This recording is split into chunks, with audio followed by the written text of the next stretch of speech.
What's going on, YouTube? How y'all doing today? This is your boy LightBearer, aka also aka the King Zuko, Lord of the Fire Nation. You know what it is. FireNation Radio. We coming at y'all right now. We about to bring y'all something, and it ain't all that. Whether it's poor man, can't even say the name of those people, but we want to make sure that we give salutes to all of those podcasters that are doing their thing out there. You know what it is. You know what it do. Right now, I got with me Mr. Business, as well as Mr. Curtis. How y'all doing today, Mr. Business? How you doing today, Mr. Curtis? Doing good in the neighborhood. Living it up. So, right now, I've been looking for some scenes and clips of some of the stuff that's been going on out here in, let's just say, the sphere. There's a crime wave going on right now, and it's kind of epic. I wanted to watch some clips, but as of right now, for some reason, the very clip I was looking at got deleted. I wonder why. So we're going to switch over to Mr. Business real quick, and we're going to see what's going on with one of the many crimes or the many shootings that's been going on out here right now. Mr. Business, I'm going to pull up something real quick. Let me see if I can find this. Go ahead and throw that up there. Tell me what you actually saw. So, it's not really here, but this one story just got brought to national attention. It's actually in Daytona Beach in Florida. Potential shooting that was, I guess, caught before executed of a 19-year-old that was attending Embry-Riddle. I think it's like aeronautical university, and he had put up written threats to injure and or kill, terroristic acts, and this is what he's charged with as well: attempted first-degree homicide. He had broadcasted this on social media, specifically on his Snapchat, and two of the students that also attend the school caught on to what they saw, and because of there was the shooting that was just recently happened in Michigan. Luckily, these were, I would say, at least young adults who were a little bit more mindful of what was going on and acted to report the I guess his social media post to authorities, and luckily, I guess potential lives were saved, or before being harmed, or worst case scenario. Now he planned to go to a shooting range that was nearby and then head to school right afterwards. So that's he was actually caught at his apartment around 9:30 a.m. Eastern time frame before he could execute what he had planned to do.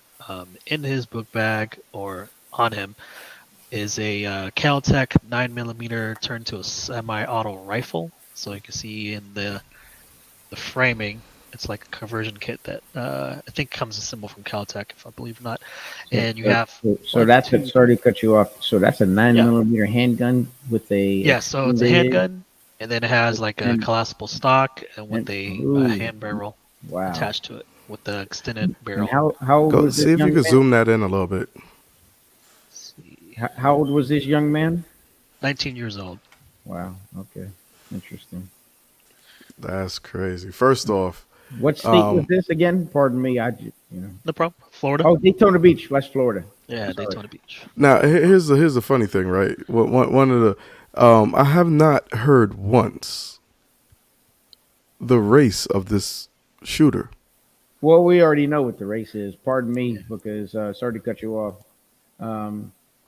Whenever we it just is what it is. Whenever it's an African American individual, media will put that out there. No, more importantly, they will put not only his name, information, and his picture and his social media, all that stuff out there.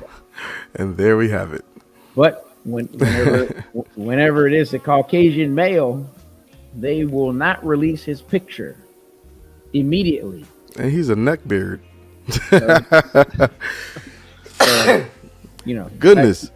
We all know what the media does. They paint, and I'm not going to look. I'm not trying to go down a rabbit hole, but I am going down a rabbit hole for a second.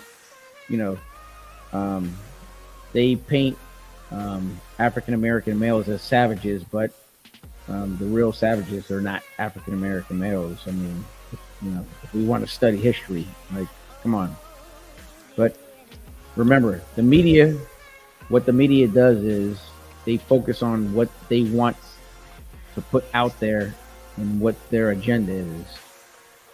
I'm not going to even speak on that, but hey, they don't want people to know that. Oh, it's Middle America, Caucasian males that are murdering. But here's the thing with Embry Riddle. That's one of the if you're like one of the people who want to get into like aeronautics and stuff like that. That is one of the good schools that you want to go to. Now, wait, which one is this? This is what? What are you highlighting here? Just what he, two other students Snapchat, and he wanted to quote enact a Columbine end quote. As far as so that's why he had so many magazines and bullets. So he was a copycat. Yes, he was a copycat. So. He was a copycat, and. That's interesting because, again, they did not put that in there.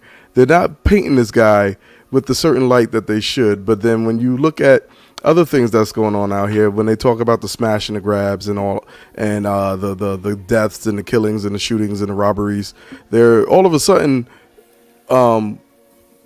painting this picture and putting other people's face right up there, right clearly who they are, even though they're little kids, which they're not supposed to do as well. So this is interesting. This is real interesting when it comes to that. He's a grown man. He's 19. But the young boy in Michigan, look, they will, sorry to cut you off, they will put young teenagers robbing people, African Americans, at gas stations, this and that, and all because you enlighten me on some things. People are getting robbed left and right. I mean, we're going through tough times. But anyways, they will put that on the news, and but there will be a young or a adolescent Caucasian individual that will shoot up a place, or this man is a grown man. He's 19 years old. They will not release any information about him, but because remember, we have to understand what the agenda is here. They have to paint us as bad people, and they have to paint. Remember, it's black and white. You know the terminology, white lie. What is a white lie? I mean, come on, man. Are you serious? I didn't know lies had colors. It was just a little white lie. That's all. Yeah, like, come on, man. Look, if you're a killer, you're a killer. At the end of the day, that's just what it is. That's what you are. So I'm gonna go ahead and drop that one, right? Because this is crazy. Well, actually, no, not this is crazy because now this is the second shooting in this week. Because wasn't there another shooting earlier that was talking about in Michigan? Yeah. Michigan. This is the Michigan one. The Michigan one got no. Listen to me. Sorry. What's going on, Mac Misha? How you doing? There was no coverage on that Michigan shooting. It should have been all over ABC News, Good Morning America, everything. Nothing. And I get up every morning. I watch the news. The first thing I wake up at fucking 5 o'clock in the morning, 4:30, 5 o'clock. Okay. Good Morning America comes on at 7 o'clock. Guess what? They're not talking about nothing about Michigan, nothing. They wanted to briefly, they had a small segment covering the parents because the parents are being charged. Because guess what? They went and bought a 16-year-old kid a 9mm handgun. Why are you buying a 16-year-old kid a handgun? Are you kidding me? I'm a grown-ass man. I just moved to Atlanta from New York. Spent how many years on Wall Street? 15 years. Came here. I just got my first weapon. It's not a weapon. And first, before I even got my weapon, I went and got a license for it, a license to carry for it.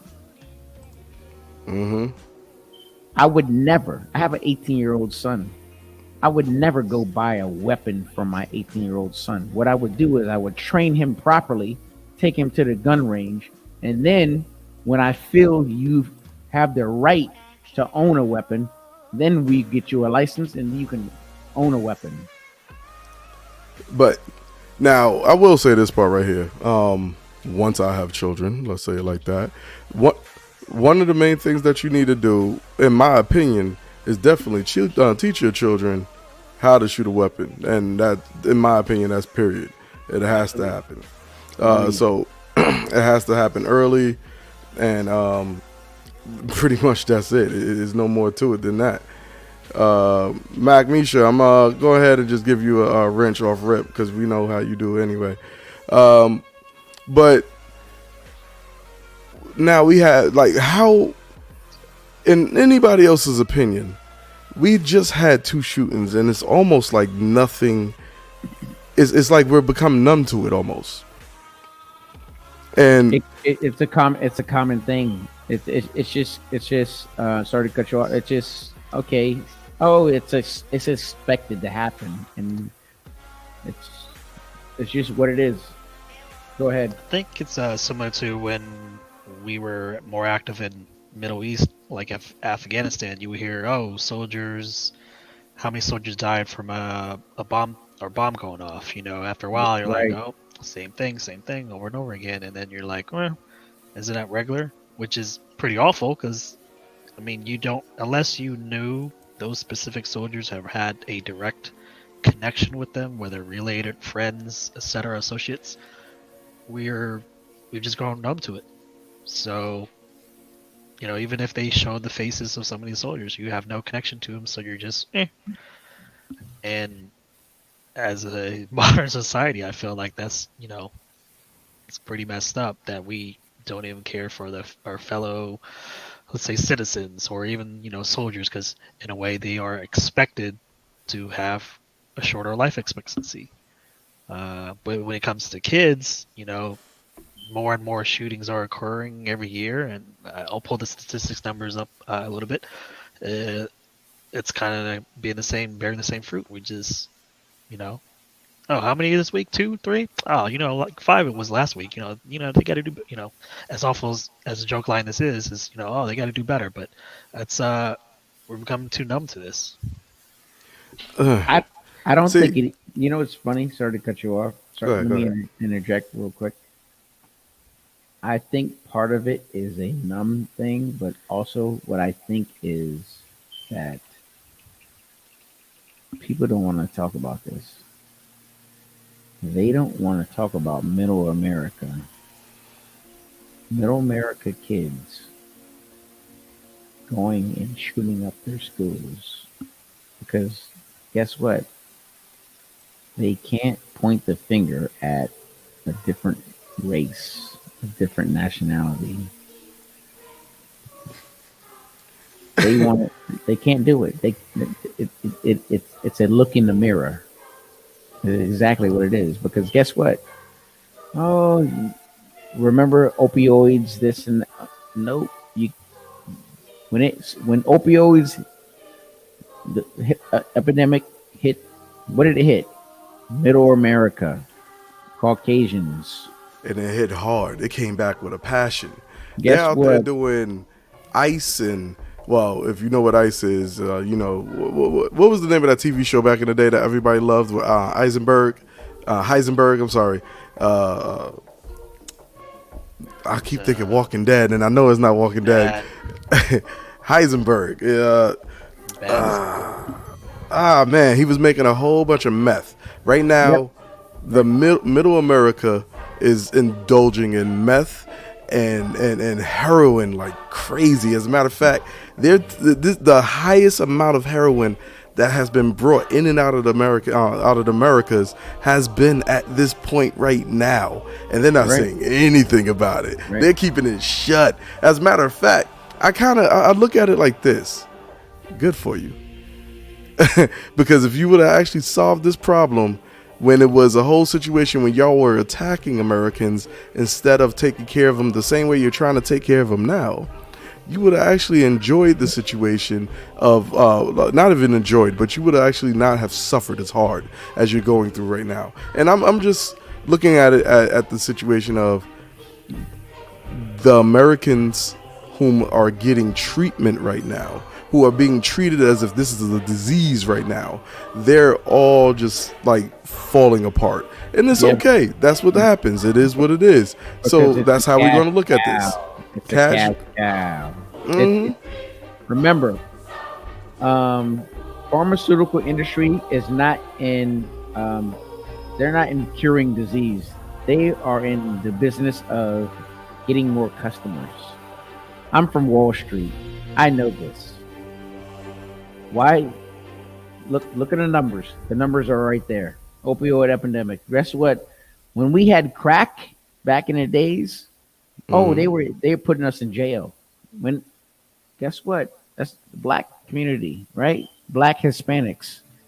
When opioids were killing Middle America and Caucasians, what were they doing? Let's pass bills and save our people, and you misdemeanors, and not even go to rehab. Yes, exactly. That's what their thing is right now. That's the answer. For them, it's going to rehab. It's not jail time. It's not the way it was back in the 80s and the 90s. They're directly sending them straight to rehab, giving them all sorts of every just say resource treatment in America, every resource and treatment in America. But when we were smoking crack and being down and out, nope, we didn't have those options. Oh, it's okay. Well, here's the funny thing about it. So right now, what is this, 2017 that you're showing right now? Declared a public health emergency. 2017 or 2019. Sorry. These are coming from 2020. Oh, no, it says right here, deaths attributed to overdose and synthetics. Go ahead. PK, what year is this? Pardon me. I believe this is 2019. Okay. Let's double check. They reviewed it back in 2021, back in October. But the stats are from... Right, 2019 and 2020. Okay. Go ahead. All right. Good stuff. Look at the numbers. Interesting. Hold on. So now, what is this? 48,000. 48,000 period. And 12-month period during 2020, ending in June 20th, 2020. So imagine that. Right now, they have. So that was a 12-month period. That was 480,000. That was 48,000 deaths. Period, point blank, that they were actually suffering. But then they did not put that out there as if it was like a big thing, right? But that was for a year. Only 1 year going up to the summertime. Now imagine what happened at summertime. It probably exploded.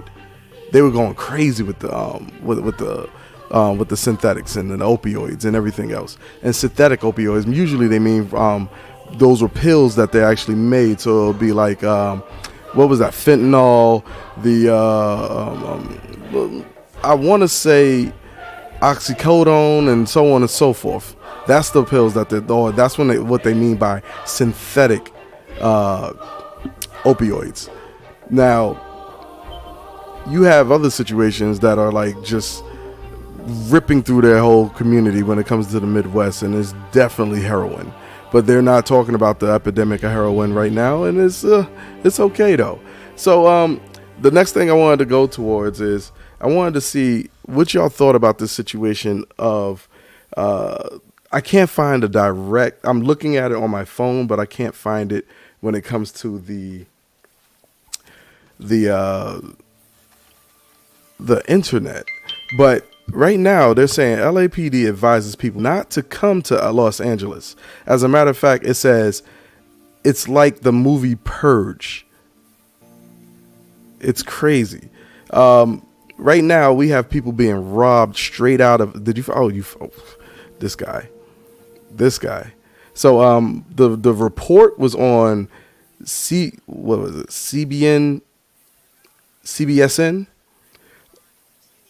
and I'm gonna go with the actual audio of this. Holiday season is don't. A sobering and somewhat terrible. Let's go ahead and I'm gonna go ahead and let this play for a second. Detective League, the union representing LAPD officers. The message coming as a crime would slam the city and surrounding areas. We can't guarantee your safety. It is really, really out of control. I said it to people before. It's like that movie Purge. Instead of 24 hours to commit your crime, these bad people have 365 days to commit whatever they want. The warnings seem to resonate with residents. It's pretty scary walking at night. Sarah Veenstra moved to LA from Wisconsin about... The main detective is out here talking about it's like the movie Purge, but we have 365 days of this. And to be honest with you, I've seen a little bit of things here and there. I'm gonna throw a video up here. Let's go ahead and take a review of some of the stuff that we actually been seeing with when it comes to LA. Right now they had a report of 800 people or 800 incidents where either they were robbed coming out of the actual restaurant or in the restaurant or on their way to their cars leaving from some sort of high-end restaurant. And they're working in teams, so like they're moving in ways that you can't even imagine because they're moving so fast and they're moving on these people. When you see some of the clips, you're like, oh wow, they're not going to be ready for this. No one is ready for this type of situation right here. And I played around and said they're moving like velociraptors. A string of smash and grab robberies combined with an uptick in home invasion attacks have Los Angeles residents on edge. Critics slam California's soft on crime policies and the state's zero bail policy that ensure most suspects walk free. Well, here to react is LAPD detective and director of the Los Angeles Police Protective League, Jamie McBride. Jamie, thanks so much for being with us early this morning. And I just saw a statistic which is quite amazing to me, that there were 11 smash and grab robberies reported throughout the city up till about a week ago, over a month-long period. 14 people arrested from those, all back out on the street, and you say that they're out on the street faster.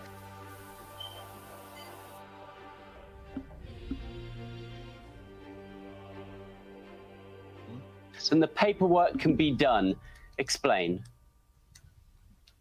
Well, yeah, first we have to look, how do we get here? The ACLU advocated for Proposition 47, which changed the sentencing guidelines. So right now, you can literally go out, do whatever you want, commit crimes, and you'll be out faster than the officers can finish the report.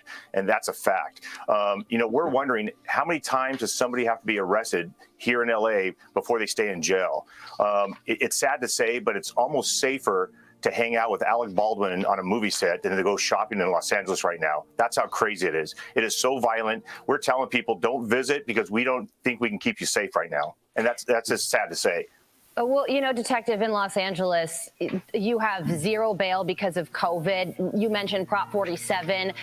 You also have District Attorney George Gascon, who did something like he's trying to release a convicted murderer 6 years into a 50-year jail sentence. So I'm wondering if you could start anywhere. They're releasing murderers. Did you just hear that? They're releasing murderers. That's one part, right? Okay. The other part is this. Have you ever thought about how easy it is to get a law changed or get some stuff changed around and stuff? They said the ACLU changed the way that they're getting sentences, and we can't even change a daggone men's right law. They changed a whole bunch of stuff for, let's say, the people in the alphabet community, but we can't get any protection for the average man in America right now who does not want to go through the situation of losing all of his wealth. We wonder why people are actually are not wanting to get into marriage and divorce and all that type of stuff, because of the laws.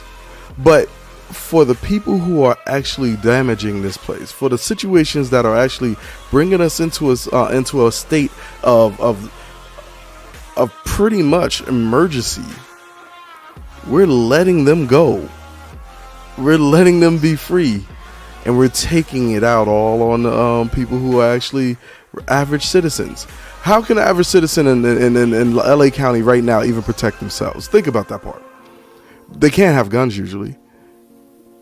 The average person in LA, when it comes to an average citizen, does not have a firearm. And as a matter of fact, in their minds, they're deadly just for having them. They don't even know what they want to do with it if they wanted to actually be a part of this situation of protecting themselves. As a matter of fact, they would look at a gun, and I shit you not, I actually experienced it. I showed someone a weapon, and they said, "Ooh, that looks dangerous." What in the hell? How does a weapon look dangerous in the hands of the person who's actually the safest having it? You being able to protect yourself from the hordes of I don't want to say it, but animals who are being let free on the street. What up, Charles? How you doing? What up, Nicer? How y'all doing? Can you speak to this? Because I know already, Charles, you already got some stuff going on down there, and and be more. I already know it's hectic out there, and you're an officer. But this is crazy. Half the stuff that we're seeing right now makes no sense whatsoever. But let's go ahead and play this clip a little bit more. Where to make Los Angeles safer, what's the first thing that you would do? Well, you'd have to start with the governor. Gavin Newsom. He's advocated with ACLU for Proposition 47 as well as George Gascon, who authored that bill. And here's an interesting twist too. The CEO to Netflix gave $3 million to fight the recall campaign on Governor Gavin Newsom, and that's the son-in-law of Jacqueline Vaughn, who was murdered by somebody who got out of jail who should have been in jail. So first of all, you got. Wait.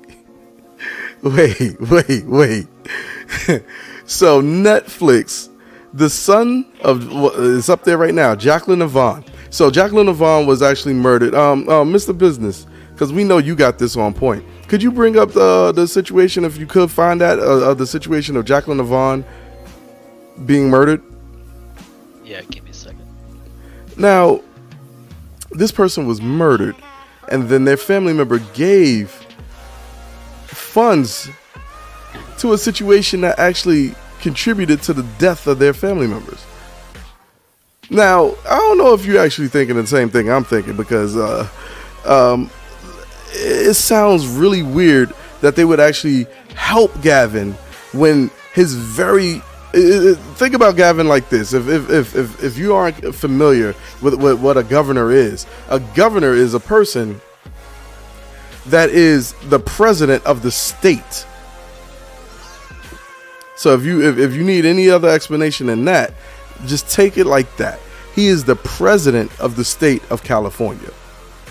This guy has set up so many situations right now where it's totally unsafe to even live in LA, to the point where you have the lead detective in the area saying, "Don't come to LA. It's like the purge."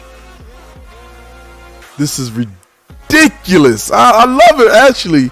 I hope I don't, get caught up in anything. But this is going to be epic. This is going to be epic. And I want to know, where are we going from here?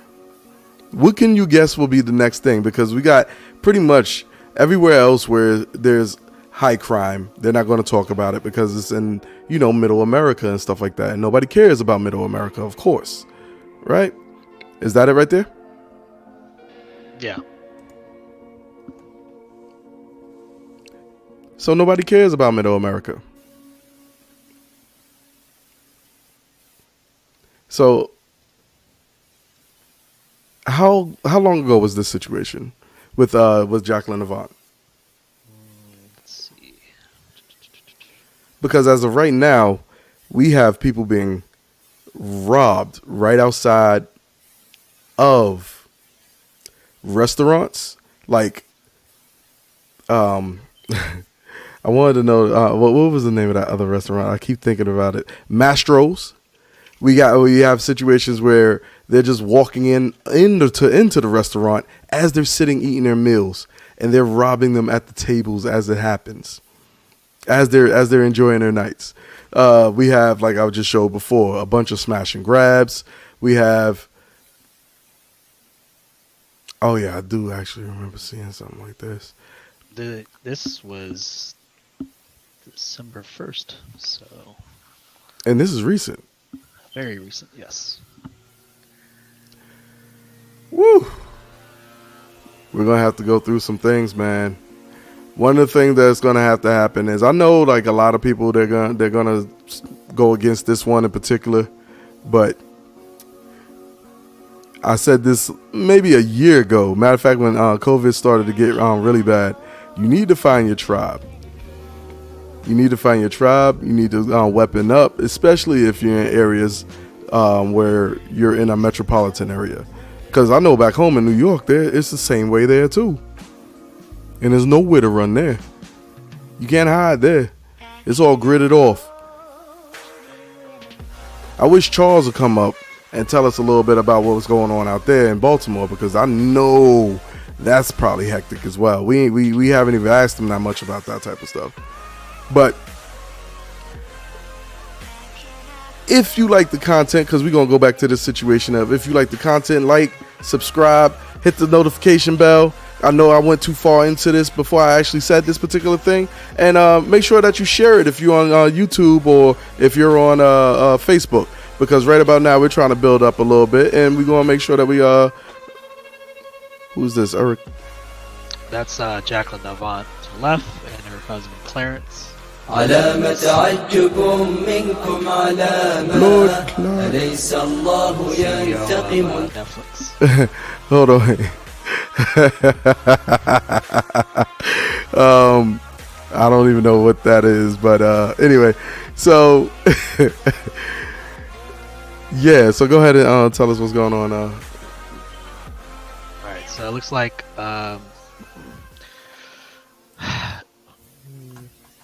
I think it was Maynard is the suspect who was released on September 1st, and this is the DA for LA County, George Gascon. Never received any meaningful intervention that maybe have helped him set his life on a different path, one that would have prevented the terrible tragedy. How about you don't let them off the hook so easily? Yeah, so he broke into the house trying to armed robbery with the AR-15 style weapon. Let's see, Maynard was arrested hours after allegedly killing Avant. Yep. So it looks like possible home invasion, or more like just a home robbery. I mean, why would you need an AR-15 for home robbery? To me, that sounds a little bit more... I mean, you could just use a regular handgun for that.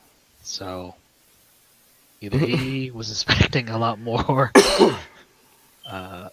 resistance to have a need for an AR-15. It's you can't. It's not easily to sling and move about in tight corners, tight spaces, unless you train with it. Yeah, it's yeah. I'm gonna just say unless you train with it and you know what's going on. There's some interesting characters that are coming through the background. I've never seen that happen before like that. But it looks like he wasn't trained, because they caught him trying to burglarize a second home. You nigger. And then he shot himself in the foot. And he was still on parole, of course, being just released in September. He did plead guilty to the robbery charge. Pleaded no contest to domestic violence back in 2013, Grand Theft Auto in 2010. So,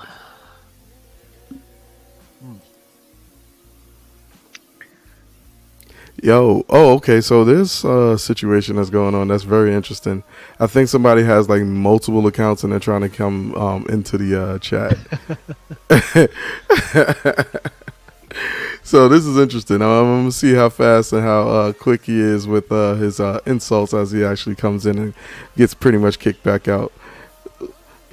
Welcome. You're gone. So back to the situation. That's interesting. They're letting everybody out of the prisons. They're letting them do all sorts of like craziness, and then there's no jail time for any of the things that they're doing. And as of right now, when you really, what is this, TMZ? Yeah, I just wanted to see other pictures, and so supposedly their neighbors are getting armed security. Whatever neighborhood this is, they're not releasing that. It's probably in the hills, maybe. Yeah, Beverly Hills. There we go. So they're hiring hired guns to patrol their houses so that or minimize of this happening. That's interesting. This is epic. So now they spent money to let the things that are already happening happen when it comes down to the crime wave that we got going on, and it's building up as it goes. And yeah, there we go. That guy's gone. So where would the next place be if we were to even think of how the next big incident would go down? Where would your situation? Where would you imagine this to be if they were to say, okay, the next big thing is going to happen, and it's happening here in this particular state or this particular city? Wait, say that one more time. Yeah. Okay. I got you. So there's this little situation. Yeah. That I used to play with, right? And it used to be a situation of trying to understand where the next crime would happen because of how many things were happening all over the place, right? And you wanted to just like, play around and guess and see how it might go down, if it goes down ever, right? So if you were to guess the next place where an incident would happen and it would be a national situation, where would you think that would be? A national situation? Mm-hmm. I mean, are you talking about like a crime wave as in like massive amount of people's like lives are being ended, or just more like complete chaos? We could go with the complete chaos. I mean, I would say San Francisco or Oakland.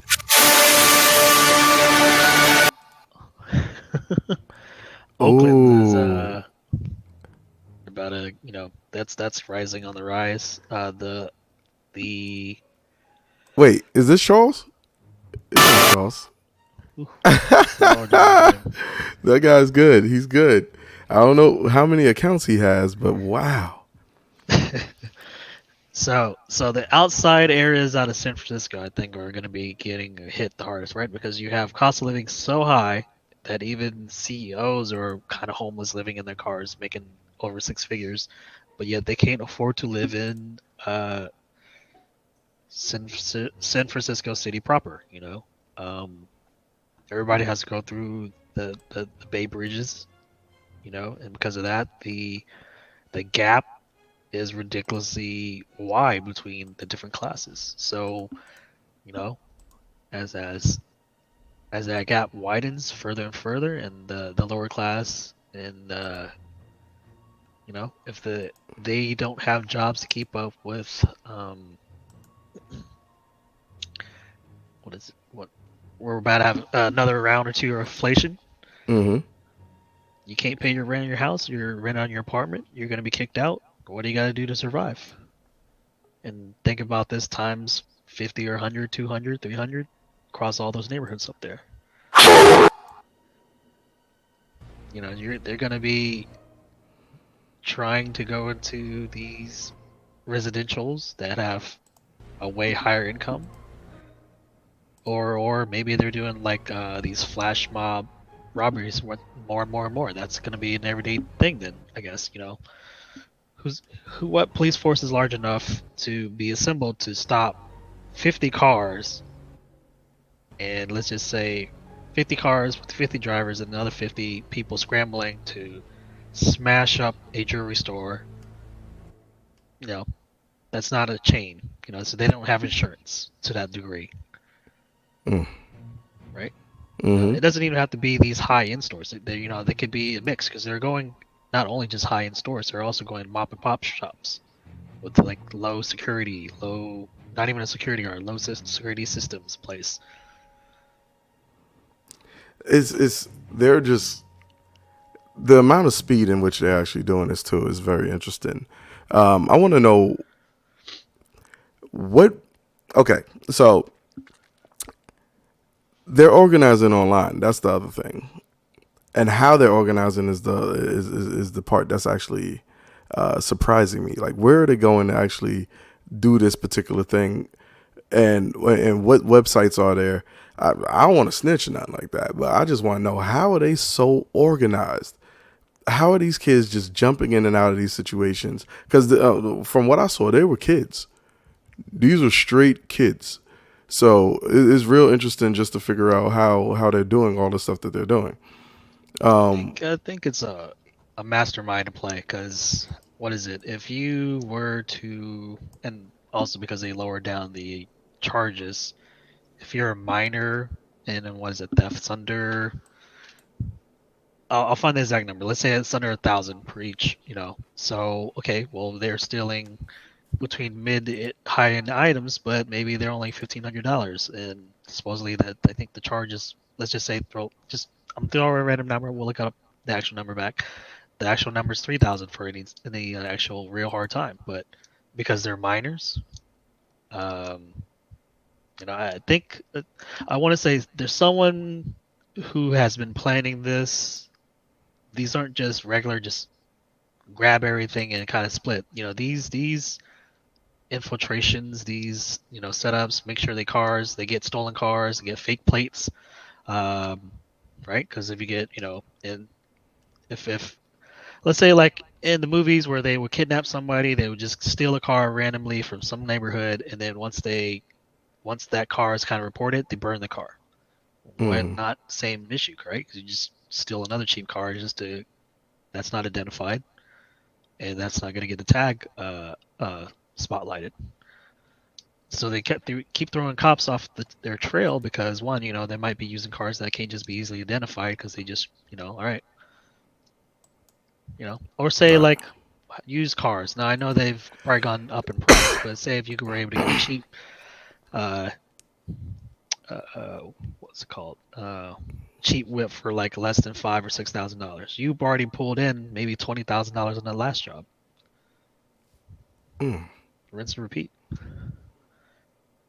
Now, the last time I seen something as a reason, pretty much was during the George Floyd situation, and these guys were so equipped. It felt like they were speeding by me in cars that looked almost identical to cars that were in Fast and Furious. The sound of the engines and everything. It was a good thing. I was excited to see it, but I realized that I saw some. They were literally throwing like stuff. I guess stuff that they didn't want. They were throwing this stuff out of their windows from the cases that they just did, and or the robberies that they just did. But also, when I drove down to this area, it was in Santa Monica actually. When I drove down to this area, they literally had the doors, sliding doors, pulled off the walls. I'm trying to still figure out how they did that part, because Now, these kids, all of a sudden out of nowhere, they were, like I said, they were kids. Even though they might have been 19 or so, like let's say they were from 16 to 25 during that time. They were kids. They looked like kids. They looked like just getting out of school kids. But they knew from, because what was it? I was turning this left corner going towards REI. And on that corner, all of a sudden, you heard them say, they got the back door open, but these people were standing on another corner, just jumping out of the car, coming from a different direction. So how did they know that the back door was open if they weren't even a part of the situation? So again, I put it back to the social media aspect, but also you got those other situations of the major corporations and people who are interested in these particular, let's say, red flag events. And from what we're seeing, they're being really successful. I don't want to say those particular names because I don't want to even be associated with the algorithm of them being, in this show right here. So I'm not even going to go there. I am not setting myself up with that one. Like, no. But it is real interesting just to even, I guess, experience this right now, because it's slightly scary. It's slightly scary because, yeah, we all talk about the situation of, oh, if this happens, I know what I would do. But a lot of people, they aren't prepared. They aren't prepared. And this time they're not putting it out there with how they said before, where get your food, get your toilet paper, and everything else that you need to get before it becomes a real problem. Right now they keep it silent on everything, and I really feel like there's a situation to fill. I really think that there's a situation where they were saying, okay, since you want to defund us, let you see what it's like to not have us. Wow. That crime wave of yours might happen a little bit sooner. So we haven't seen, I think, or at least reported wise, any actual gun story. I think it's mainly been clothing, high-end goods, jewelry. I think that's been like the most brought to social media into media attention. But this one, for a smash and grab with over 40 guns and Garden Grove. So, I mean, people will find a way to get guns if they really try to get guns. If they have to go to black market or, go out of state lines, paying cash, bring it back in. I mean, I'm not trying to give anybody ideas. These are already done. But when you have more and more people that are doing more smash and grabs, and now once, I think before, I don't think they've had any weapons as far as killing anybody. I think there's a couple of security guards where you got bear sprayed, maced, pepper sprayed, but I haven't seen anyone like stab somebody or baseball bats to the head kind of thing. So I don't know. This is getting up in scale. I mean, when does it stop? Right?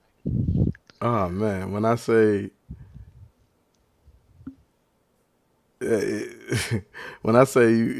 there's so much more out there. There's so much more. Hold on, let me see if I can pull this up. On the couch, their accomplice has the home's occupant, 21-year-old Katie O'Connor, in a headlock. Don't move. Oh my gosh. Katie is being held hostage in her own home, while the other assailant steals Katie's valuables, shuttling them out of the door. The third attacker, a woman, is not only assisting in the home invasion, she's also a friend Katie had made, planning play dates for their children and discussing their futures together. She tries to use her phone, but her assailant snatches it out of her hand. Katie is petrified. And they're catching this all on film. The assailant realizes they are being recorded by a home surveillance camera. Where's the camera? Oh my God. The female assailant reaches for the camera, but gets distracted by a knock on the door.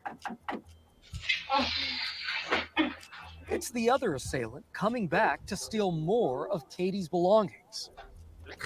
All the while, their crime is still being recorded. Where's the footage? It's Wi-Fi. Where's the footage? It's not there. It's wireless. You got a video taking it. This is not.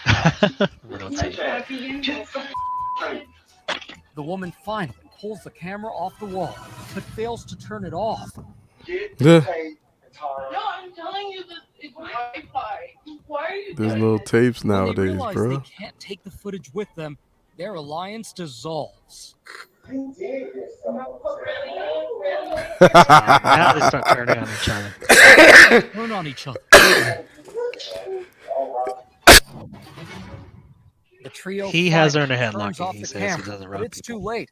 The footage is securely stored on an off-site hard drive.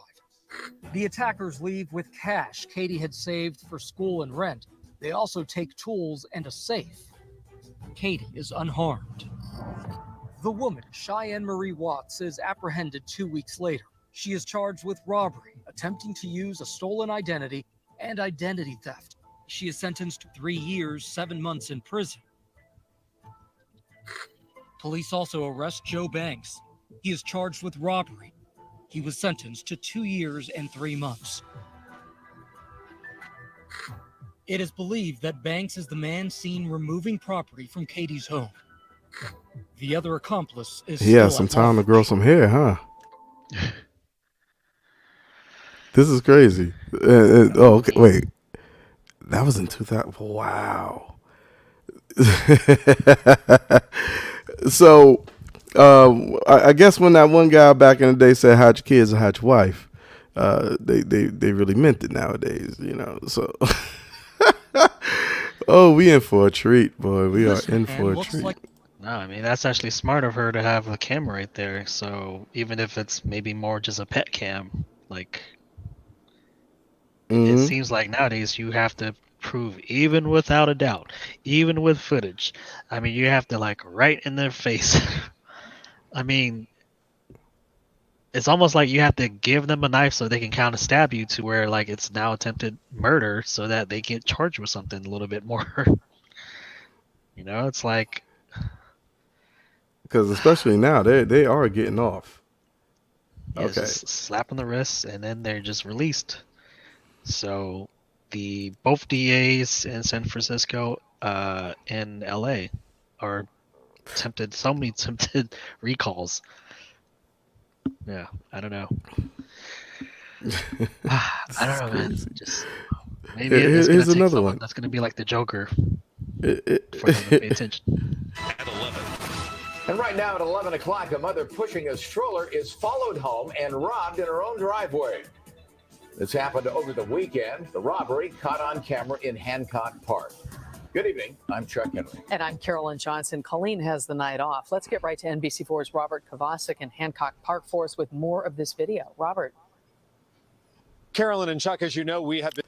So now there was something that happened in this video. I want to see if I can find it before, because I don't think we need to really hear what he has to say exactly.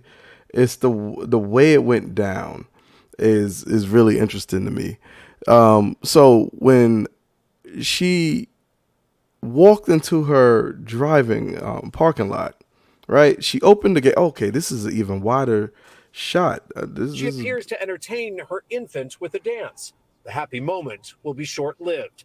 Once inside and backing the stroller upstairs, two men seem to casually enter the property. Where do they come from? Rewind the tape. As the gate opens, two men get out of a car parked across the street and come running over, passing the driveway, and then walk right in. The mother quickly moves the stroller. The LAPD says she feared for their safety. Two men demand she hands over her property. She gives them a diaper bag and a bottle cooler. As they leave, a stolen item is tossed from one to the other. The mother grabs her child and then her cell phone to call 911. First and foremost, why in the hell did she not just go ahead, grab the baby, and then run up to the stairs? Yeah, I don't know why she's sidelined to go to the wall of bushes, but what? That makes no sense. Why did she go straight to the situation that she was needing to get away from?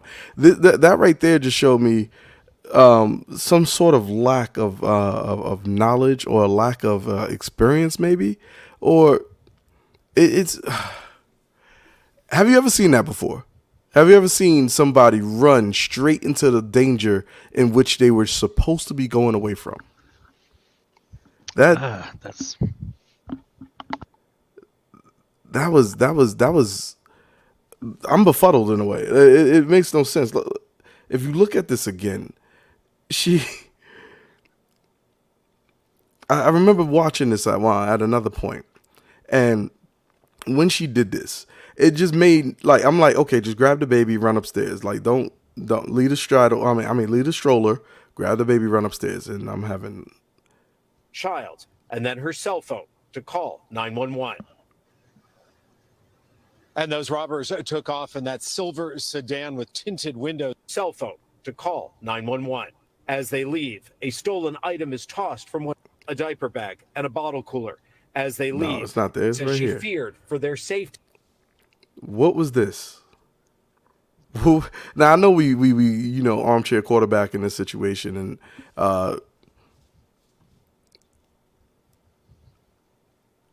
you know what? I'm not sure.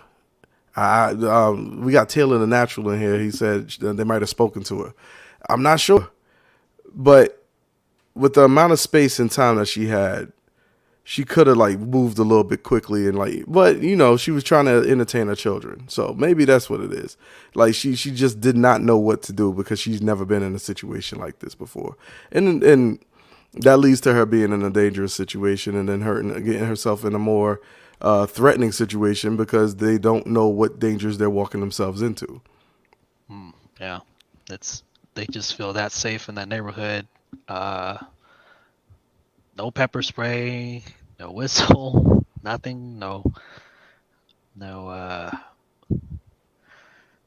Yeah, I don't know. I mean, to me, if I would, if I had kids, hey, don't, pick up the kid, push the cart, as much as you can into their direction. Let that distract them. Kind of they're gonna check it out and just run in the house, lock the door as soon as you can behind you if you can. Just because she had that much of a gap. One, if it was people that were nice, well, let's just say nice and neighborly, they wouldn't be walking onto your property. They would be kind of standing at the fence and then maybe trying to talk to you, conversate you from there. But if you don't know these people and they're already on your property and you have no way to protect yourself. Now, I think I want to lean towards this statement. Do you see the statement on the bottom, Mr. Business? Yeah. Okay.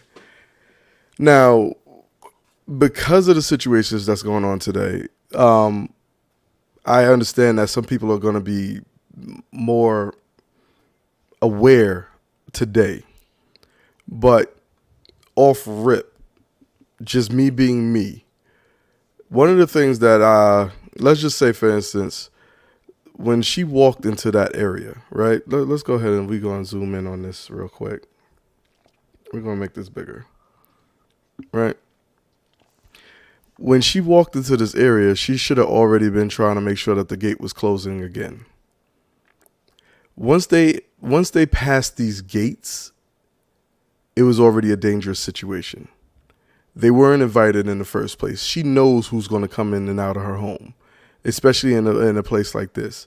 There aren't that many people who are going to be walking on this block, especially with the fences and the gates that are like this. Usually when when you're in LA, you know these type of particular places. There ain't that many people going to be walking around, right? Now, the statement from Taylor the Natural, I don't think she felt threatened before they actually robbed her. They casually walked up. Might have been friendly at first. Have you ever saw any other predator just run up on something? Usually They get that distance, they get set, and all of a sudden, when that animal does not actually know that it's actually being stalked, it gets pounced. And that's pretty much what happened to this person. They slowly crept up on the person. She already felt the danger. We already feel the electricity when these things are about to go down. We know something's wrong. Everybody feels it. Everybody feels it. In this situation, there was something wrong. She literally looked at these guys and did not know what to do, and she panicked. She was supposed to be pulling that stroller up, but instead of pulling the stroller up, you see those steps? Those weren't quick. Those weren't short steps. Those weren't steps of somebody just casually walking up. They were preying on that person, and they were walking straight towards her. She just didn't know what to do. And I'm not even sure if they have a weapon, because the way that these young kids wear, the way they wear these pants, these pants nowadays, man. These pants nowadays. Oh man. So they look a little bit too tight for somebody to actually be able to carry the nice weapons that they need to be carrying nowadays. But anyway, with that being said, I'm gonna move on from this one. This is getting epic right now. But definitely one of the things that needs to be done is, if they're gonna relax anything else when it comes to these rules, they need to relax the ability for the average citizen to be able to protect themselves from things that are going on, especially stuff like this. We're seeing these people getting robbed every day. It's a bad look. It's definitely a bad look. I mean, they try to curb one thing, but create another problem doing whatever laws they had passed, at least for California. So I think that's even the case. You can't even, like,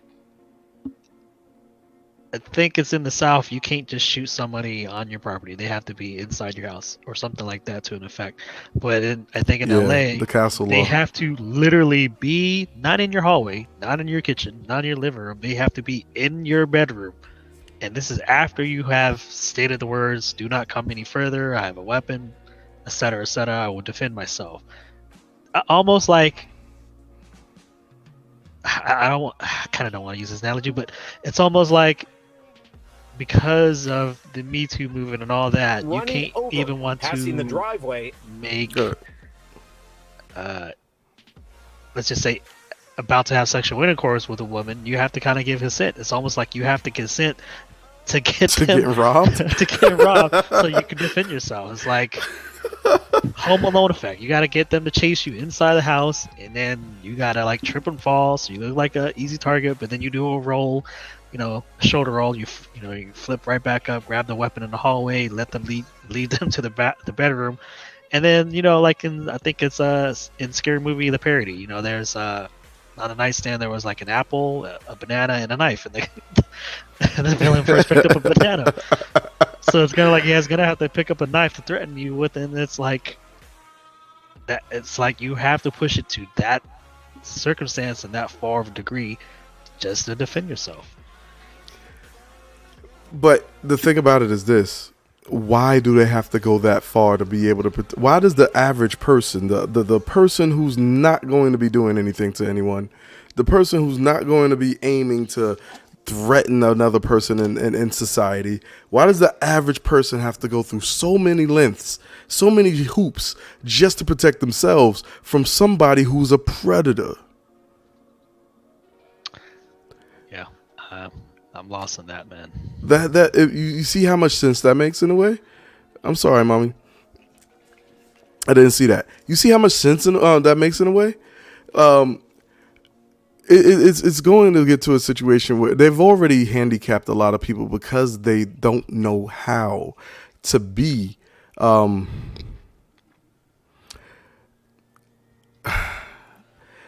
I know some people aren't going to like this particular statement, but they don't know how to be the animus that is the masculine. Like when it comes to being a protector, right? You have to know what it is to actually be the predator as well. And a lot of the times, a lot of people who are so-called protectors, so-called men, a lot of the times they're going to be just as much of a subject of prey than the woman that they're sitting there next to that they're trying to protect. As a matter of fact, most likely the choice that she makes is so detrimental, because if she doesn't choose wisely, if she doesn't even test them in this situation, highly likely she'll be ran off from when the situation happens.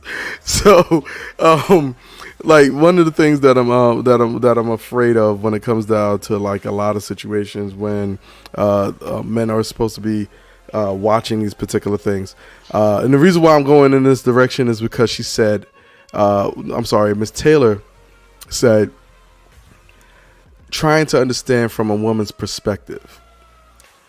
And right now, the situation isn't a woman or a man. It's prey or predator. And a woman could be a predator as well.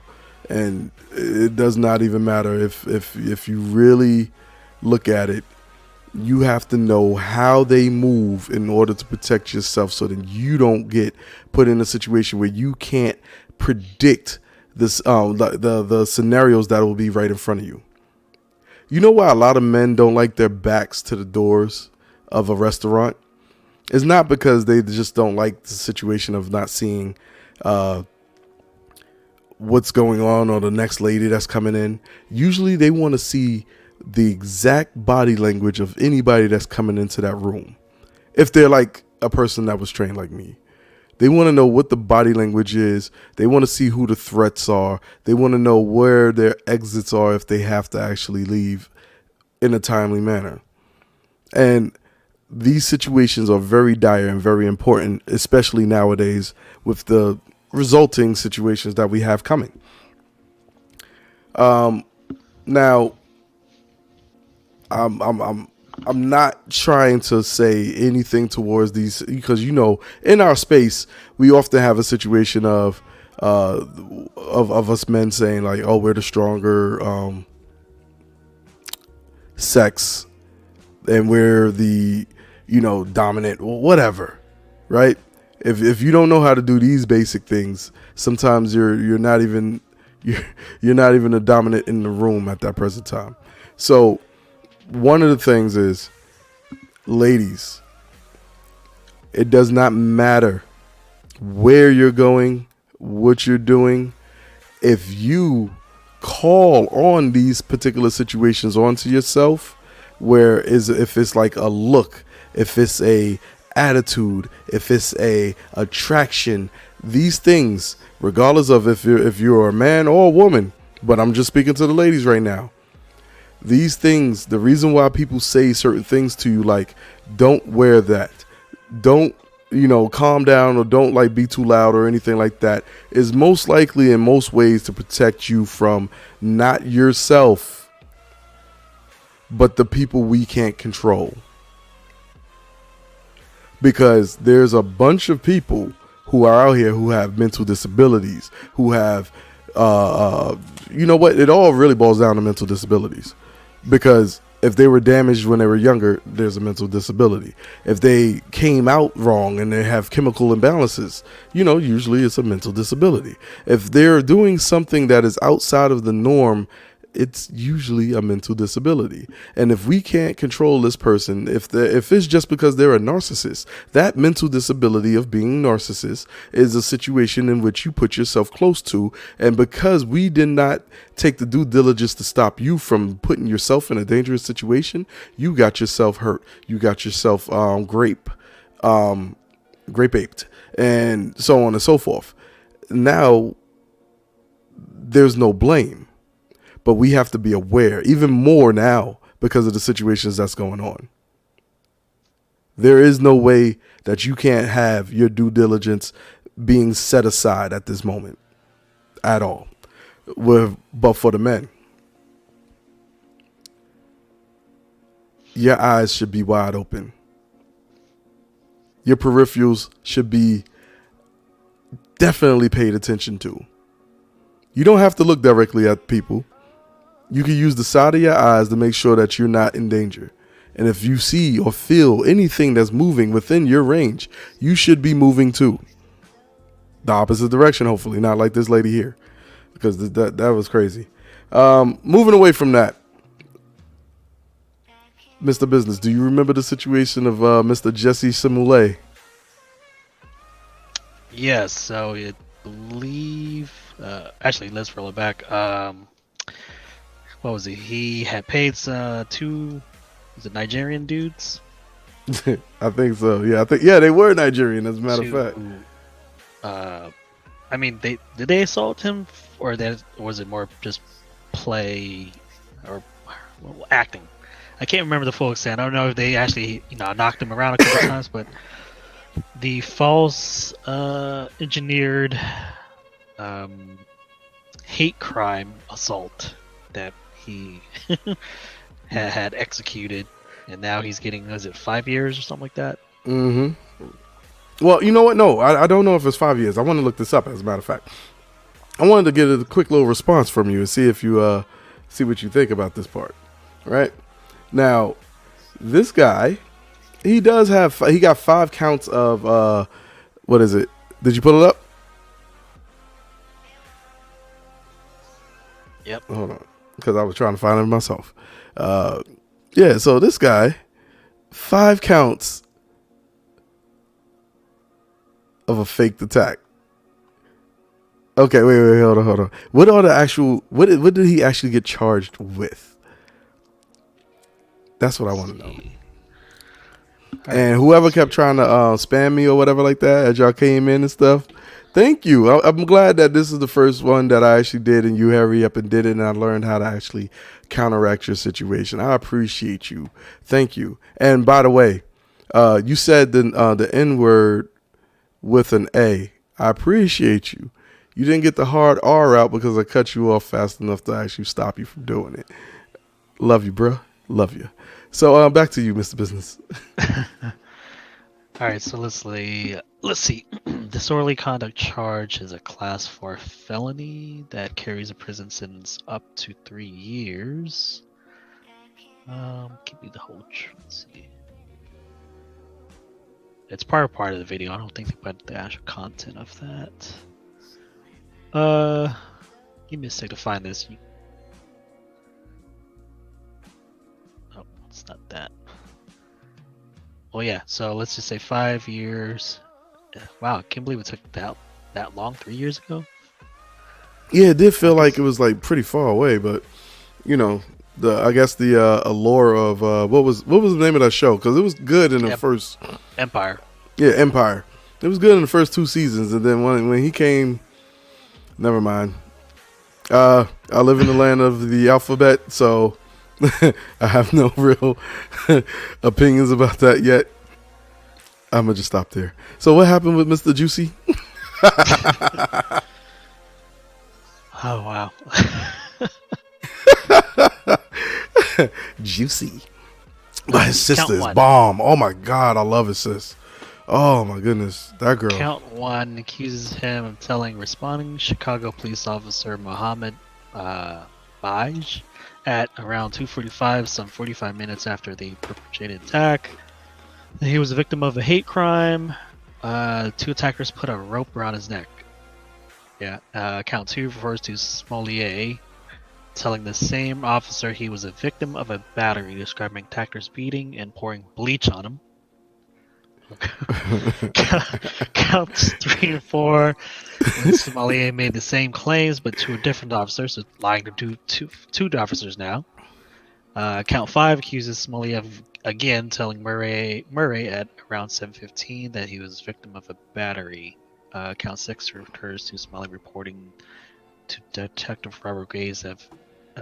So he just kept lying and lying and lying. Yeah. So he pretty much got charged for lying. Hold on. So you mean to tell me that you can get charged for just regular lies now? So look, they need to keep the same energy for some other situations that's about to come about. I swear. I can't wait for this one. They need look this because you know how it is when it comes to court cases. And what state was this in that they actually did this? Chicago. Chicago? Oh, I don't know about that. Dang, I was hoping it was in like one of these nice little metropolitan areas like LA or New York or something. So, oh man, I don't know about that one.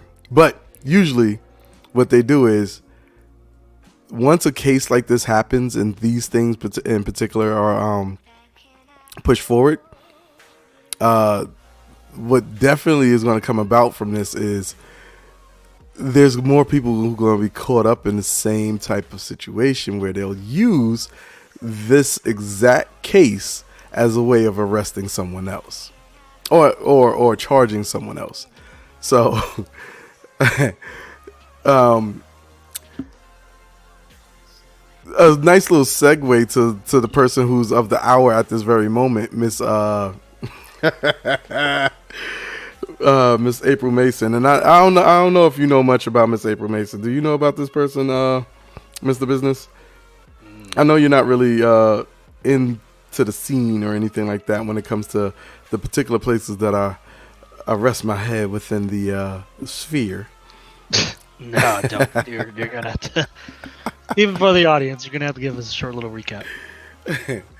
So Miss April Mason, right? She's a. I'm using Obsidian's. Oh yeah, by the way, peace out to Obsidian and the guys in the manosphere. So Obsidian. I'm sorry, April Mason. Miss April Mason is a femininity coach, or she was a femininity coach at one point, right? And what happened was she turned her back on women because she said that they were pretty much, you know what? I think the quote is going around so much, I probably could be able to find it. But what she was saying was that the women had fake everything, fake nails, fake hair, fake, parts, and they're expecting everything from a man to be real. And she had a whole bunch of other things to say because she said she's quitting the dating field because she doesn't want to deal with the situation of the delusion of some women today. So like, let's say the modern women today or the modern woman today. Right. So now here's the thing that happened with Miss Mason. Right. If you're used to this space or if you've been in this space, you saw what happened as it happened and as it was developing. So everybody was pretty much trying to talk about the whole thing of being covered by a man. And when it came down to the part of being covered, one of the things of being covered is being able to be in a relationship, a long-term, strong relationship in which someone can actually cover you. Right? So now they're sitting here and I'm sorry. Hey, Sir Abadiah, how you doing today? Definitely enjoying the series when it comes to your political series. I'm actually liking that. But so with Miss Mason, she was saying that one of her family members was being followed in a store and they were attempting to kidnap her. And no black man at that time was looking to be able to pretty much cover her, meaning protect her, meaning stop somebody from being able to, put her in a situation where she could be taken away, whisked away, have somebody use their special abilities to get her back. Right. So more and more, she kept pushing the issue of black men protecting black women who aren't their own women. Now, I particularly have a notion that goes towards this situation, and it is this. There is no woman who is not in your family, in your vicinity, or under your protection that you should be protecting, period. Especially today. Now, if she puts herself in a situation where she can be respected and protected, that's when you do so. You do not put yourself in danger for any other person today. You know what? No, I'm gonna stand that. I'm gonna stand on that. You do not put yourself in any danger trying to protect anyone unless they are under your direct protection, your direct, let's say, I don't want to say permission, but I want to put it in a way in which it is supervision, because everybody else is not of your clan. And if they're not of your clan, they have nothing to do with you. So what Miss Mason was trying to do was she was trying to elect and get a bunch of men to just cape for a situation in which this woman should not even be caped for. She wanted people to just, for instance, at that time, she was saying that she called over a friend who was, I think at that time, I think that person was in a relationship. And she wanted to call this person over to her home to sit with her while she was afraid of a situation at hand. She thought somebody was breaking into her home. Now, Mr. Business, what woman would you do that for? Is there a woman right now in any situation where you would leave your home with the woman that you are with, that you love, to go sit with a friend who's afraid in her home? Do you think your woman would even allow that to happen? Yeah, I mean, that's a loaded question. But that's what she was asking for. And that's what she was actually saying. So it's really interesting to see where this is going to go as everything is actually going to evolve, because she tried to step her way into a realm of pretty much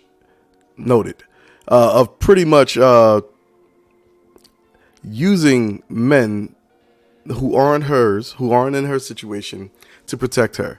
But I'm gonna go ahead and I'm gonna wrap this up, because we've been it's wow, I didn't even notice how much time we were on here. We were on here hour and 20 minutes. That's good time. That's good time. We started the show late, but please, if you like the content, if you like what you're hearing, if you want to make sure that I'm actually pushing the narratives and the conversation towards what you want to hear, make sure that you like, make sure you subscribe, and make sure you hit that notification button over to the right hand side, so then you can hear when I actually come back up again. This is going to be a movement that I'm actually aiming to put on, to push highly. And as we get to this situation of learning more and more and diving deeper, I guarantee this is going to be a fun situation. Hopefully the audio is coming through right, because we were working on that the whole time we were late. And the videos, hold on, let's see if this is actually art for real. And look, guys, look, this might be the troll again. Troll alert. Oh, it's Art. Hey, Art, man, he got me, man. The troll got me for real. Dang, I knew you were popular, but god dang, I'm not that popular. So this have you so in the situation with Miss Mason, have you heard of the situation, right? You was here back then, right? No, I don't know much about this lady. I don't know like her history or anything. I don't know.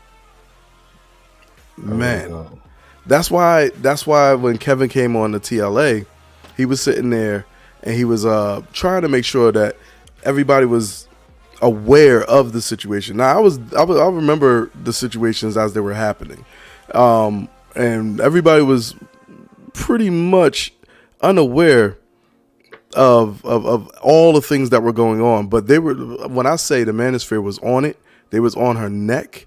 They were making sure that they were putting all the great content out there, paying attention. Like at first we were behind it, but it kind of went left the moment that she was saying that black men need to pretty much, just like every black woman that's out there, we need to protect them. And don't get me wrong, I feel like there's people who need to be protected, right? But the thing that I'm also noticing is these people are going out there unprotected and putting themselves in danger and then looking for someone to hurt themselves to protect them. And that's where I feel like some of the things are going wrong. Well, it seemed like an ongoing battle, and to me, it seems like it's something that's set up to where you are stuck no matter how much you try to fight it, because this is another way of being caught what you call a matrix, right? So when you start, like, how can I say, repeating people's talking points, even going into other people's what do you call it, value system, you forget who you are as a person, and then later on it's us against them when we don't even know who us is, if that makes sense. Because I don't know, I think her heyday was what 7 years ago or 6 years ago. Oh boy, you know what, that it was that far back. You're And right. Here we are today. I didn't even know she existed. Let me see. 6 years ago, what was I doing 6 years ago? Oh, I was living my life. Okay. But I mean, truthfully, yes, because in the same situation, I was living my life. I moved to some places and pretty much found the manosphere. And I was doing, what's funny? I was doing all the stuff that everybody talking about what they want to do now. Oh, wait. You're going to have to elaborate on that one. People said they wanted to travel. I did that. Mm-hmm. People said they wanted to be in a submissive relationship. Got that. People say they want to be in in a professional environment. I'm right there. I mean, I can go on. It's, pretty much. People talking about they for their people. Always been like that.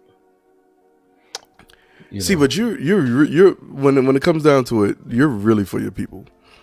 Yeah. Because you're actually getting at a lot of these kids at an early age. So you're able to do that. Yeah, I'm the last of Mohicans. I don't want to say it's a situation of like people putting on frauds and like acting as if they're really doing something in the community, but there's some situations where you really do want some people to really participate in it, but I don't think they know where to go to even participate. So when they say what they say, I feel like merch. Okay. But I think they should. I think they want to often participate and put people in a better situation. But what really goes down is they don't know where to start and where to go to be able to really participate in, let's say, taking care of the community or enhancing it in some way, shape, form, or fashion. So from your field, what are some of the things that you would suggest that some people would do to be able to do that, just to participate at least? I mean, there's so many of them. It depends on the arena, because some of these guys that we see in the space, they probably still go to church. They probably live down the street from a school. There's different, fraternal organizations or sororities that have programs. One example, Robert F. Smith, he's an alpha. He adopted one of the alpha programs for young black boys. Oh, did I say something right? No, I'm joking. I make a little noise. And so millions of dollars are going. Well, you did say alpha, so let me not go there. Yeah, millions of dollars went into that program, benefiting black boys about education, reading, and entrepreneurship. I'm a Q, but we all run together. And council. I stand on my square and disseminate the information down to the Greeks. I understand.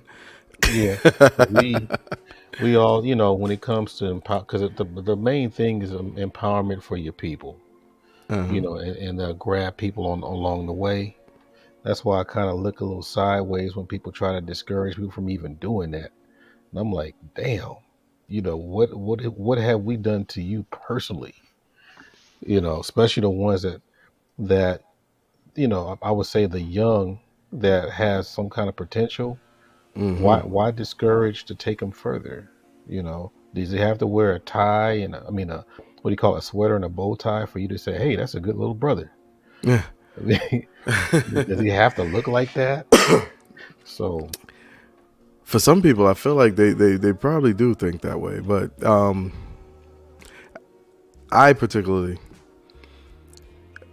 I always shout out the Boys and Girls Club of America. I grew up in it. My family runs some, and one of the things, like what you just said a moment ago, one of the things that I always used to see was these brilliant little boys that they didn't know where to go, didn't know what to do, and nobody really engaged them in what they actually wanted to talk about until, somebody like me or a couple other guys who saw their intelligence, and we were just throwing things at them, and these kids would eat up all that type of stuff. They would eat it up, but then when they leave from there, they're back to the grind, they're back to the grinder, and they're out there suffering. I wouldn't say that I wouldn't want to myself. I wouldn't want, not that I wouldn't want to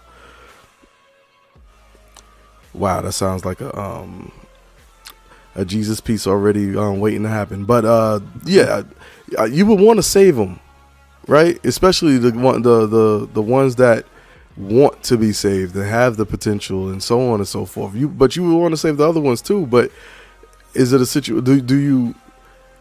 Do you slip back in order to get all of them, or do you at least just grab the ones that you can? Well, I don't know, because I know I hear this a lot, especially when I first got involved with the manosphere. I still don't even know if they consider me one, but I never thought in this terms of saving. The fact that you're an excellent brother and you making yourself visual, that's kind of more than enough. The thing is that you're exposing yourself and your greatness to those that want to be like you. But if you just keep your greatness to yourself, what's the use of living? That's the part where I think we're missing out on. And I'm not saying that you should show off, but the fact that your visibility is out there, that's how people want to be like Michael Jordan and all these other people that we see visibly. The problem is the media. I think you have some things up. The media is kind of controlling what they see, as you know. Oh, it's definite. So that's definite. That's where we at. So we got these platforms here, but we use, I don't know if it's more than half, or I would just say there's a significant amount of brothers that's not using it to its advantage. Because if you think about it, a lot of these older brothers are saying stuff like, burn this down, or why should I be responsible for these badass, whatever, blah, blah, blah. But they don't realize who they hitting, because there are some bad ones out there, but some people don't even know what's considered bad, or who should be burned, or who should be left behind. All they know is they hear older dudes that don't give a crap about the younger people. So therefore you grow an animosity towards a potential young that could be your student, that could be your apprentice, as you will. So I think that's the part where we're going to be really hurt in the long run, because I always have this, you hear me talking about the Z's and the millennials. They're supposed to be a a unity with millennials and Z's, but the problem is you got too many millennials that hold their hat on technology more than life, more than nature. So if the because millennials are 40, right? They're in their 40s, 40. So if they can catch up with that time and get that nature in there, it would definitely gel in with the Generation Z, because most of the Generation Z are very inquisitive. And you know what happens? Very much so. Yeah. So if you want your thirst quench, I think they're gonna know the difference between water and clean water and drinking dirty water. So when you keep giving them that dirty water, meaning when they ask a question, they say Google says this, Wikipedia says that. They're like, hell, So what happens when you give them this bad information? You're kind of putting them in danger, and when they see that, they see you as the enemy. That's why I'm like, you gotta make peace with them, because usually, you already know when generations unite, it's over. It's a done deal. They take over. When generations separate, it's easy for the quote unquote powers that be to do whatever they want to them. So you saw that in Latin America with Mexico, saw that in in Brazil, everywhere. When there's always a generation gap, that's when the power is gone. So hopefully the young will solve this problem. And older people are gonna be older people regardless. But the younger is the one that's supposed to determine how the future will be reshaped. So good luck with that. I mean, it feels like we lost our actual time to actually do that when it comes to the millennials and stuff. But it shouldn't even be that hard of a situation, because like you just said, they rest so much of their hat on technology to the point where, like you said, like the natural is missing in a way. But it's interesting that that's the case, because how are they actually moving about the rest of the world? Are they just so stuck in the situation in which they're at that they just don't see anything else? And when it comes to these kids, like you said, they're extremely sorry about that, inquisitive. But what, you know what, you can't even ask a question on that. It's straight, are they just oblivious to the situation at hand, that pretty much God is just laying right there at their feet? We have right now a situation where these children are open, they're sponges. Well, I'm not going to call them children, but the younger generation, they not only are they learning what we learned and then some, but they're willing to continue to want to be learning. Yeah, the metaverse is going to be your competition. That's going to be your competition. The false shit versus the natural stuff. If you got your false stuff versus their false stuff, who's going to win? You got to have the natural stuff to break the spell. Got to have it. It's no way around. I know people try to dance around and say, well, we got this, we got that. No, man, you got to come with what you were born with. And that's how you reunite the greatness between all of us.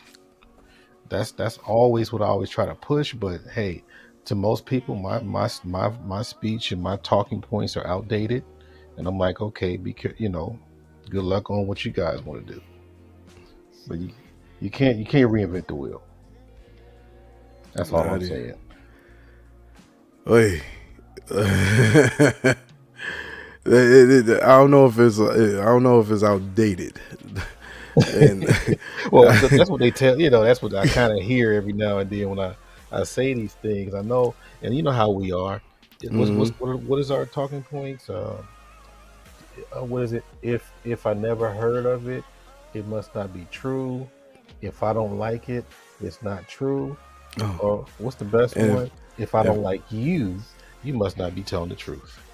And if it wasn't, if it's not on camera, then it must not have happened. It must not be true. and shout out to Don Lemon. If he didn't say it, it must not be true. Oh man, we're about to really walk into when I say hellfire, and please don't quote this as a situation of me being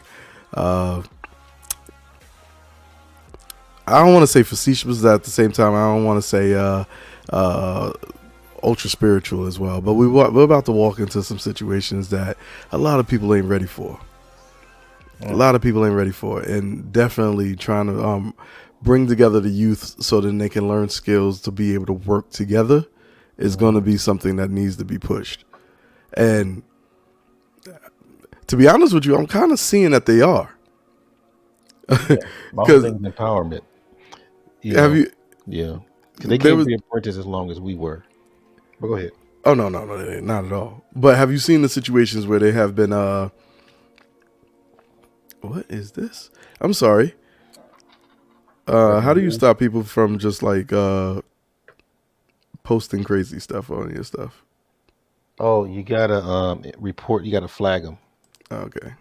Report them with the flag. Timeout. Okay, there you go. Okay, so anyway, so yeah, like they what I was talking about earlier with the robberies and stuff, right? Oh wait, hold on, Mr. Business, you got something you gotta do tomorrow, right? Yeah, we gotta set up some stock plays. So, gents, we're calling it a night. Good talk. Thank you for coming through. I know I saw that was getting late, but I noticed that you was also like, you wasn't in it, so I didn't want to have you sitting here like falling asleep on us and pulling the Charles Faulkner. I'm listening, but at the same time. Oh, the Darth Vader sleep. Yeah.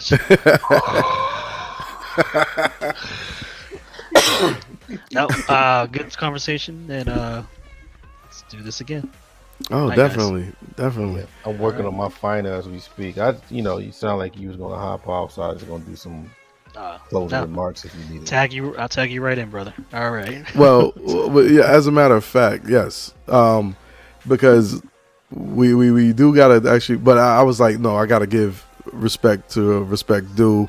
I mean, or to the people who need respect due. And as soon as you came up, I was like, we could go a little longer. All right. As soon as I verified that it was that it was really you, but Mr. Business, yeah. What are your final words? As things progress, especially you're in bigger metropolitan areas, be more aware. Their crime rates going up, especially around the holidays. I try to just do my shopping online as much as possible, but if you are the type to still go to a physical brick and mortar store, because you just have to get in person, or you're trying to be surprising your significant other, just be mindful where you shop and what's around you. It's you can't be lax and get someone to have the jump on you, because heck, they probably follow you to the bathroom. I mean, that's what I would do if I was gonna jack somebody. Literally wear their pants down. What are they gonna do? So just be mindful of that going forward. Like especially the holidays. Don't be so tense that you're looking for something, but we're just being mindful that, if there's gonna be something that's gonna happen, what's my best exit points? Or if worse comes to worse, your life is more worth more than your wallet. Those stuff can be replaced. You cannot give up the wallet. Yeah, so that's pretty much it. All right. Appreciate you. Oh man, we got royalty in here again. Mr. BGS letting us know about what we were talking about earlier. Pretty much that was about the April situation, where we were talking about how April was even though it was a part of the whole crime spree thing, even though she's not really a part of the crime spree situation. But let's pull that back up real quick. Yeah, so like we were saying, Miss Mason was a female influencer at the time of the early times when everybody was just coming into their 2.0, getting raised up and educated and learning these grand old talking points that Mr. I want to say Mr. You know what? No, we're just gonna say who he is. I can't believe Mr. Kevin Samuels. I didn't want to say it. I can't believe I never heard of her. She was big at one point, and I'm not gonna lie. The way everybody's talking about her, to me, she's a very good looking woman. As old as at her age, She's a very good looking woman, and she probably looked even better back then. But at the same time, she looks good at the point as where she's at right now, and she pulls off the Southern Belle type of situation really well too. Well, when she puts it out there like that. So yeah, it's real interesting to see how it actually just, I don't want to say devolved, it evolved, truthfully. Because now she's tried to jump her way from one situation to the next, which is pretty much leaving the women and then jumping over to the situation of coming over here with us, and she tried to say her piece, especially like, because have you seen the situation with TLA and Kevin Samuels, where Kevin was trying to explain? So I sure did. I missed that one too. I usually try to catch the people that I know directly, kind of. YouTube. Some people that kind of like, can't look beneath their nose low enough to see me. I don't listen to them that much.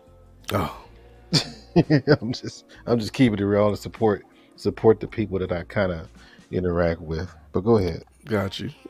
Like, look, for me, I try to watch everybody, because everybody brings a small piece to the puzzle that needs to be learned.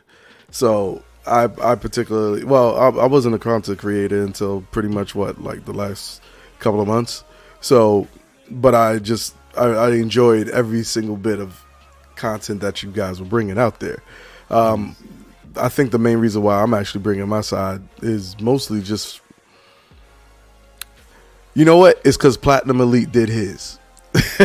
Since he said that, since he did it, everybody can do it type of deal. No, but I feel like there's a situation that when it came down to her and the way that she actually put a lot of her stuff out there, she tried to twist and turn her new branding and her new influence. She tried to push it towards the manosphere, and she was pretty much cutting her parachute and trying to get ready for the next one to pop off. But the thing about it was, let's just say Kevin came in quickly and informed TLA or the lead attorney about what was going on and who she was before she became the person she was presenting to him at that moment. And it was more of a situation where she pretty much tried to change her whole image.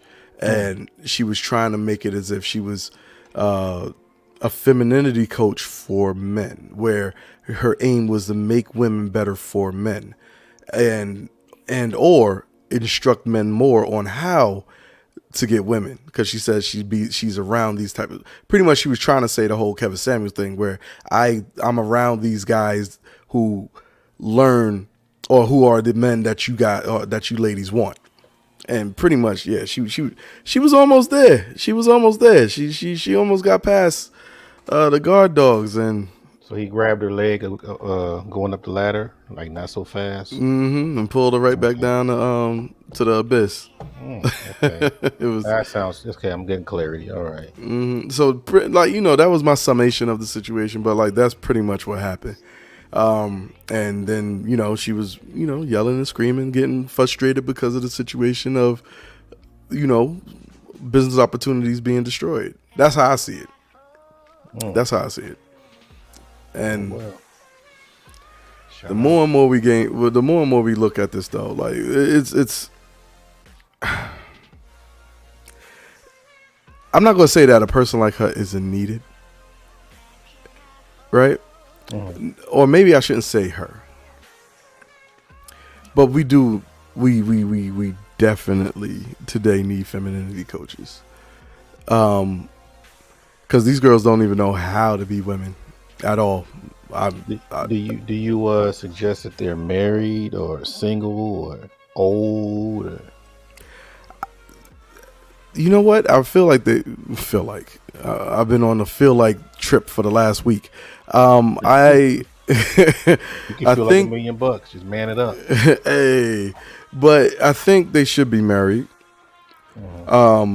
Alongside of that part, they should have some type of experience. If they're youthful, but they how they used to say people have an old soul, right? So if they're youthful but they still got an old soul and they have understanding beyond their age, then yeah, they can do it as well. But these femininity coaches, when it comes down to it, they really do need to be in a situation where they have some type of ranking. They have some type of shame was a tool at one point, but it was also a situation that it wasn't something that it totally damaged a person. It just let them know when they were going over the line. The women who used to do that, they're not here anymore. They're not. And the women who used to keep these things together, somehow, some way, they dropped the heck out of that torch. And these other girls just started running. And they didn't care if they had the torch or not. So with these femininity coaches, and mostly I feel like a lot of them are just women with Southern hospitality who just pretty much are taking advantage of their cultural upbringings and trying to use that as a way of saying it's just femininity. But you know, we value that particular feminine aspect. So okay, cool. They need to actually still be vetted though. You ever thought of if femininity was well explained today compared to, you know, yesteryear or old times? You know, has it evolved? Has it evolved? You know, to, you know, how people see things right now. Especially I would, yes. Mm-hmm. And the reason why I'm gonna say yes, it has evolved, is because of, the amount of people who are already out there, right? That these women are already doing so many things without the guidance of a yin experience. And because they don't have the yin or the masculine element, and they're pretty much stepping into the masculine element so much, I feel like they grew an extra finger just to accommodate. Adaptation to the environment. Right. Oh man. So yeah, go ahead. They do need to actually be commended on some of these things, but then with the majority of the males, there's an arrested development, right? Yeah. When it comes down to it, they've been held back not only by the system, but if we really are truthful about the situation that, you know, a majority of the time we see, they're held back by the women in their family, and them only seeing women. And I'm not going to say they all do it on purpose, but some of the stuff that they do on purpose. For instance, we push our girls out way too early now. I'm seeing a point where these girls are wearing lipstick and high skirts and everything and heels at 14. But the moment that boy tries to grab a cookie off the high shelf, or puts himself in danger somehow, some way, or gets loud, his hand is being slapped. He's being controlled and like chemically as well as through fear. Like a lot of these kids, by the time they get to a certain age where they can do something that they want to do on their own, they're rebelling against everything in the world that they know because they couldn't do anything in the first place. If they were just trying to wash their hands or tie their shoes, somebody forced them to stop so they can do it for them. That, I'm sorry, like that right there automatically goes towards the situation of arrested development, because that kid at that very moment when he's recording this, and it's going to keep happening to him. And once he gets to a certain age, he's expecting to have what is it, Velcro shoes on by then? Like, I know you've seen some of this. I know you've seen some of this. Peace fam to Jay Shine. Peace fam. Oh, Leo brother in the house. And shout out to BGS if he's still there. Oh, definitely. But like, it's interesting, like, because like, to be real with you, this situation, we're already manipulating the young boys into. I don't want to. They're being manipulated into being bubble boys, and if they get any chance to actually be free, that's why they're acting the way that they're acting in a lot of cases. And with the girls, they're already being acclimated towards being in the situation of power that they're in.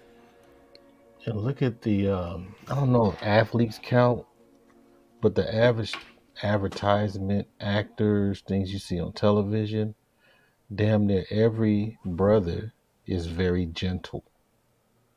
Mm-hmm. If you notice that. Yeah. Yeah, because even back then, sometimes the black newscasters were like ex-football players. They had a little brawn to them. Now everybody's like super smooth and either small or bubbly, that kind of thing. I mean, we had that before. But I the think Strahan effect. Yeah, exactly. They took all the the manly men type stuff away. Or what they would do, like the big beards and stuff. They would just make it look like you can be kind of scrawny, but if you just have a big beard, that's their masculinity. The beard, the Nipsey Hussle look. They that's your masculine thing there. Or what? You got to be tatted up with like sleeves and all that. That's your masculinity.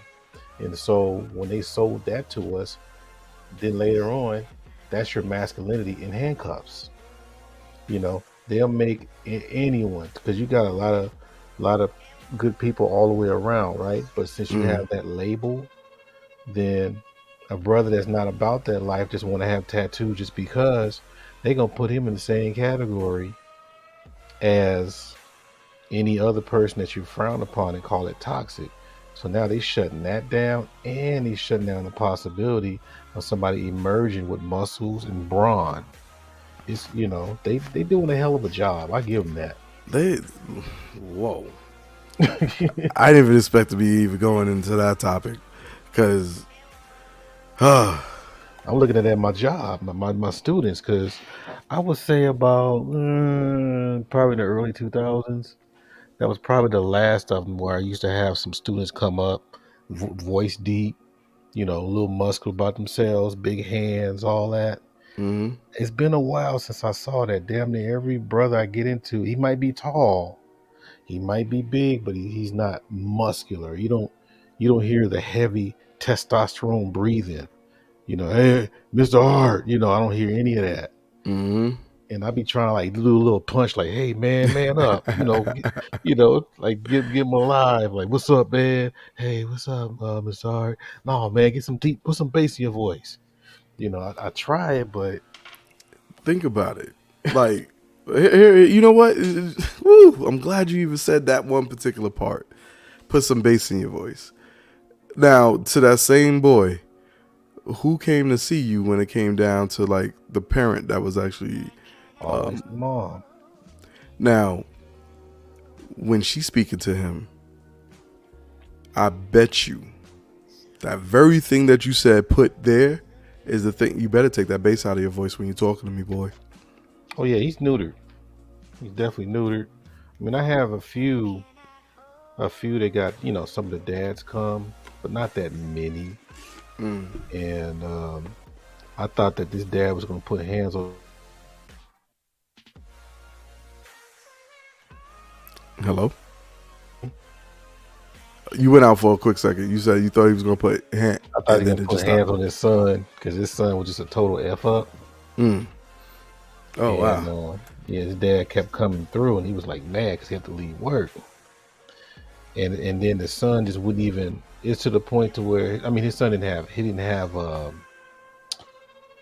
answer his dad directly on something. You know how some people are where they're in denial, and that throw up. I mean, that we pissed off. We hear that from anybody when they're in denial. And his son kept being, he was about to put a hand. He said, well, I just deal with you when you get home. Because he wouldn't come out and say the reason why he need to apologize, because he was very disrespectful. And so, I mean, but the thing is though, right now, even though he was a total F up, this dude he matured within a month. This dude is like, he's like my right hand man in my class. You see what I'm saying? Even though he was that, his dad's presence, you know, I think it kind of, you know, he got me on one side, and then you got his dad on the other. And every now and then, I give his dad a report. Your son has been doing this, whatever, or he needs to do this, he needs to do better, blah, blah, blah. You know, I mean, I do that with the moms too, but for some reason, it's more like a team when the dad and the male teacher come together. Definitely. It's like I'm gonna take this spot over here, and you take that over there, and then we're gonna meet back.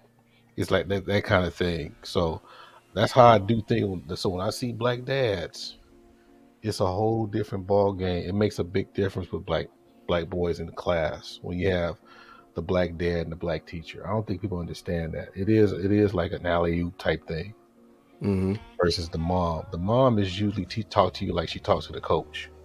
I don't know what to do with him. He's been this, and you got to be like, okay, I'll still, you know, like you the damn dad, you know. But she was recruiting. That's what she was doing. All these kids, you know, some Claudine shit, you know. So, but that has always been my concern. And then now they got it so cold, man, to where if you're out in public trying to increase that, then the alphabet people start complaining. Oh, man. So these boys don't got a chance, man. You got to damn near take them underground and do a drop squad on them. But truthfully, shouldn't we already been doing that? Like, we are not in a situation where we have to cater to everybody else. Like, we keep doing it to the point where we lose everything. Like the programs that we used to have for the boys, all of them are gone or co-opted. The situation, huh? Your female leaders prevent any opportunity to make men. They probably make boys like fictitious leaders, you know, wearing all the same. Like they might have something that says "Future Black Leaders of Tomorrow," and they all take a picture. After that T-shirt go off, he's just going to be a cute kid that just going to be a manager at Target, you know. But he did take nice pictures and went on field trips. That's what usually happens when black women are in leadership. I don't hear if it's like an older, like maybe like 60-something-year-old sister that's an administrator or what have you, or program coordinator. Most likely she's going to get the boy on the up and up. But these like much younger, they just want a cute boy. He could be big. He could be like a Green Mile, The Blind Side. You know, long as he have that mother, or not mother, mommy, that mommy son relationship. You know, then he's a good boy. She'll just carry him along, give him some hopes. You know how people complain about, well, I went to college and I wasted my time. Why do you think they waste their time? Because they didn't take the time to take these boys where they need to go to understand what majors they need and why they're going to college. They just say, hey, you know, you got a good future. You're a good boy. You know, you've been nice with me all three years. You know, those things. They're not telling them that, hey, these are bullet points you need to do. These are your choices as far as your future. I see you as an engineer. I see you running. They don't put that in the boys' heads like back in the day. You know. Are you talking about in the family aspect, or are you talking about within the school systems? Or when a lot of black women are administrators or directors or leaders. And I've been doing this for 25 years. The last woman that I saw where she would push boys, you know, you got women that will literally push boys into wearing a tie or something and saying speeches and doing like joining Toastmasters and all that kind of stuff. I only saw one fam. I've been around a lot of black administrators or female administrators. I only saw one that was on that. She was on that thing about making these black boys leaders and, meeting with ex-football players and all this kind of stuff. Only one, dude. Everybody else, photo op. We have examples. What happened to the? Okay. So I'm bringing this up because I know it's within your field and stuff. What happened to those charter schools where it was all black kids that was like 90% or more was going to college right after graduation? Well, Dr. What's his name? Steve Perry. That's still going on. We got a school out here called the King Drew Medical Magnet. That kind of it used to be strong, but it kind of got depleted because they had to hire more non-black teachers and administrators, and they had and now like Filipinos and Latinos kind of made it more like 50% them and 50% black, but they still have some effective programs to where some of them are trying to be leaders. But when you have to, it's kind of hard to do that when you have everybody else you got to please. Because black people and non-black people have to be leaders for different reasons. I thought it was private though. I thought these were private organizations. Believe it or not, King Drew is a public school, but it's a magnet school. Okay, wait, because I had to go through a magnet school before. What exactly are magnet schools? Because I went to Maryland, and they didn't have magnet schools the same way that we had it in New York, and I don't know what the heck was in Florida. So, for the people who are actually listening, what exactly is a magnet school? It's supposed to be a school that kind of has a specialty in serving students with I would say the upper echelon of understanding and education, whether it be medical, whether it be the arts. They got sports magnet. You got all these different things that kind of like magnify. I guess that's probably what it is. It magnifies the specific talents with those students, so they'll be more concentrated before they graduate. So those will be the ones that would be easier to either get a career or go to college in. So you have those in particular. I'm giving y'all the disco version, but not the full album. But that's kind of the nutshell. I was supposed to go to Fairfax, but I don't know. My mom said it was just too far. So imagine going from Carson to Fairfax every morning. That would be a hell of a drive. See, now I went to a magnet school. It was oh man, I'm definitely dating myself because the school name changed. It doesn't even exist anymore. It was called Franco. Now, to be honest with you, I probably should have been in this other one that was called Davis, right? The funny part about it is they're both these schools are like directly next to each other. One is on the top of a hill on the other side of the block, and the other one is at the bottom of the hill that they they pretty much carved like down the rock, and then boom, they built another school on the other side. But the funny thing about it was, I was in the arts program, and I probably should have been in the mathematics program, but because I had a strong inventive ability in a way, I could do pretty much. I was an inventor at a young age, so they saw my blue ribbons and they saw I could do art, and I swear to God, that was the wrong side. They put me in the wrong side because I had no care for like this Glee Club type stuff that I was doing. It was horrible. It was horrible. But at the same time, I get what you're saying, where they put you deeply into like, all those other programs. Okay, that's another thing that I was hearing. What's going on with these band programs? Like, do they still exist the way that they used to, or are they gone as well? Marching band is going to always, as long as you have a football team, or a basketball team, you're going to have a marching band.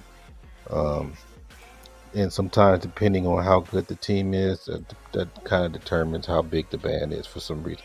I don't know why they do that, but as far as the like set bands, jazz bands, stuff like that, that definitely has been either phased out or is like very small, which is so sad. I kind of blame sometimes the music directors not really coordinate with their churches, local churches.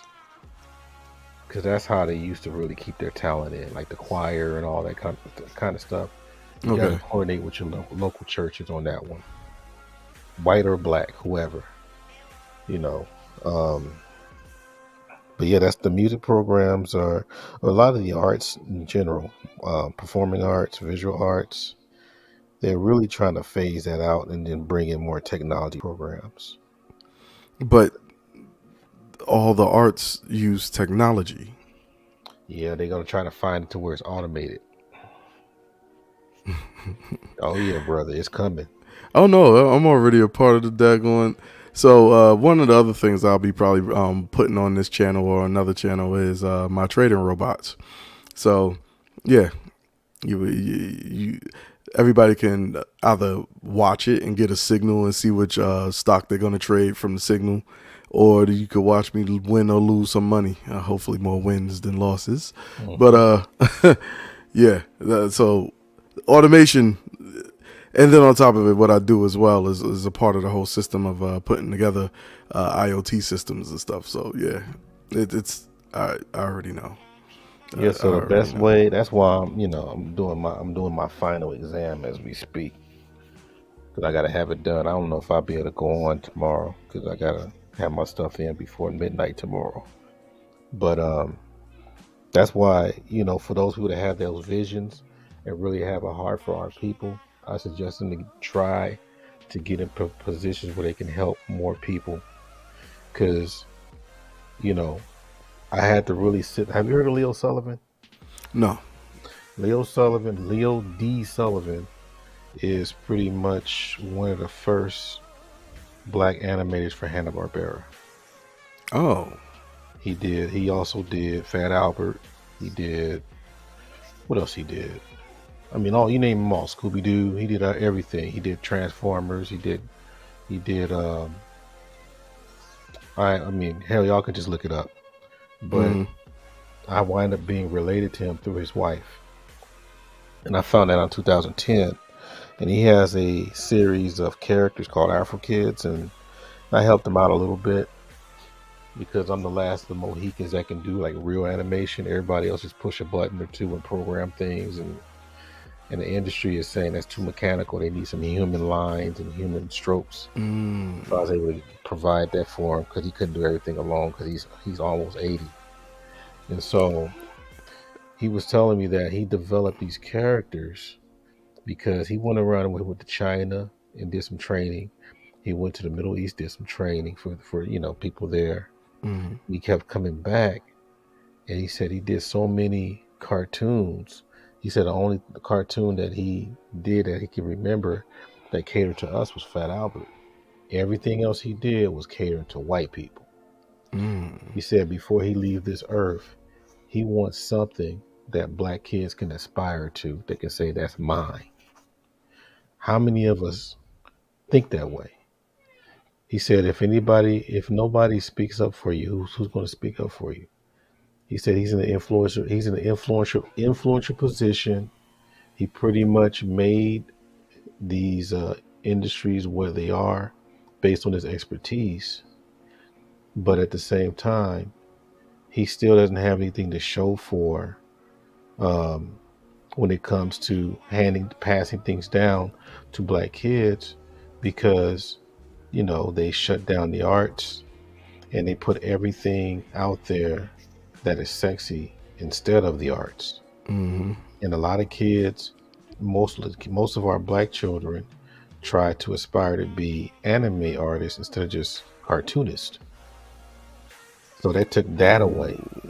So you have that right there. So that's why every now and then I check in with them and I know what he's talking about, because just imagine, man, you put all this work in and you put all your expertise in.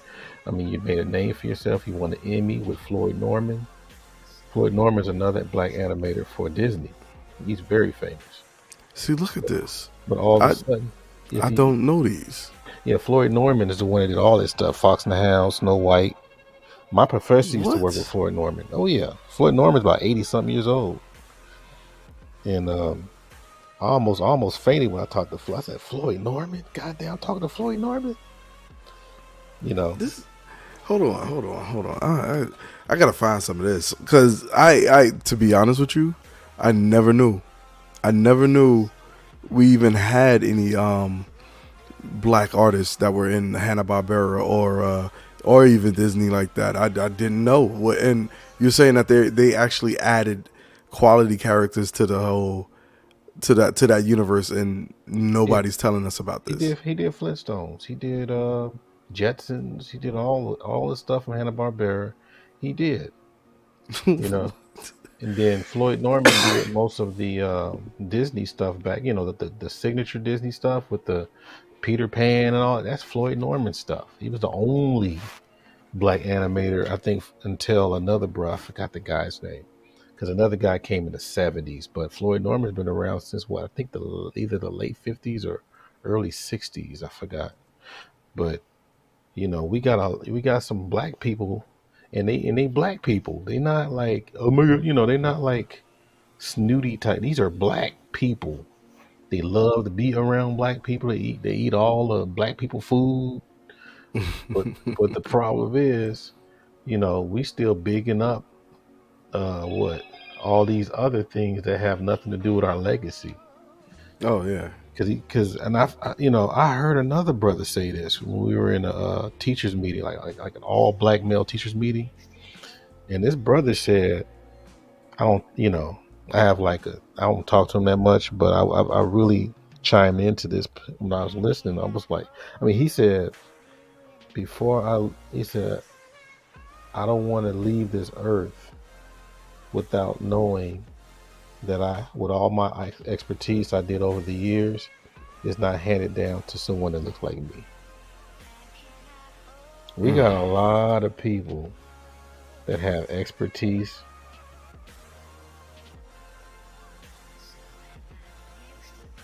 Things are sexy, you lose out on it. But you know who sponges us?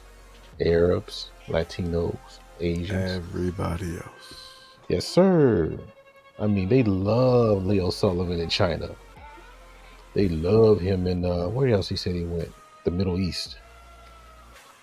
You know, they love me in Brazil. You know, most of my most curious and hardworking students in my class are Latinos. Specifically the Latino girls and some of the boys, but the girls, they're always trying to draw and be artists and go to school, take my advice, meet their parents and all that stuff. Black kids, wow. You know, we got some work to do as far as holding on to legacy, or at least building on it. Wait, you mean to tell me this dude made Mighty Mouse? He worked on all that stuff, fam. I had him on my channel.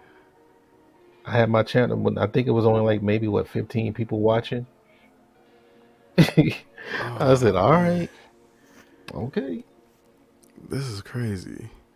Peace to the chat, peace to the fam. And he's kind of red pill at that too. You really talking to him? That's an old red pill man. Ain't no simp about him. I don't even really think it was a whole situation. You know what? No. I just remembered a whole bunch of blue people. I just remembered. Definitely blue pill. So okay. Oh man, to be honest with you, I really didn't know this at all. Like, this is first off, thank you. Definitely gonna be checking more into this and seeing what else they've done that I am void of knowing at this point. It's okay. So I had something else that was coming to mind every time I kept thinking about that, and I didn't want to cut you off. And it was more of a so within this, we have an artist that is contributing like a great deal towards just pretty much our childhoods as well. But then we had a black inventor that was doing all of the major, well, he did a lot of the looks that we like about the cars that we drive right now all came from this one particular artist that worked for Audi at one point. And when he retired from Audi, he took all his patents and he sold them off to the other companies. So for instance, that shark fin antenna that you see on the back of the car, of like the BMWs and stuff, those are pretty much designs from a black man. The way that the lights are on the outside of the mirrors, the way that the grills are, the way that the what else? What was another? Was some of the major parts that we like so much. So the outer pieces, the skirts, but a lot of his stuff was functionality. So like he would include. So when it came down to, I wanted to get into some of these artistic aspects of engineering and stuff, but I just didn't want to go through another 4 years of doing that particular stuff. Because then you have to go back through the whole process. Okay, now you know how to engineer, but do you know how to design? And it's like, I don't want to do that. I don't want that. I don't want that money. And on top of it, I can't tell whether or not it's purple or plum or whatever else you're trying to tell me. Just give me red and blue and let me throw it together real quick. But yeah, so this guy in particular, like when you're telling me this, it reminds me of the situation of when I was learning about, and it's bad that I don't know his name right now, but when I was learning about him, because I had to start looking more into design, and here it is again, another group of individuals that actually contributed so much. And I'm gonna tell you now, but I feel like this situation on this table right now, 50% either don't know, won't know, or won't care after a while. And that's scary. Yeah, I got Will Connolly. I know him, and he designs cars for Toyota. For I think 30-something years.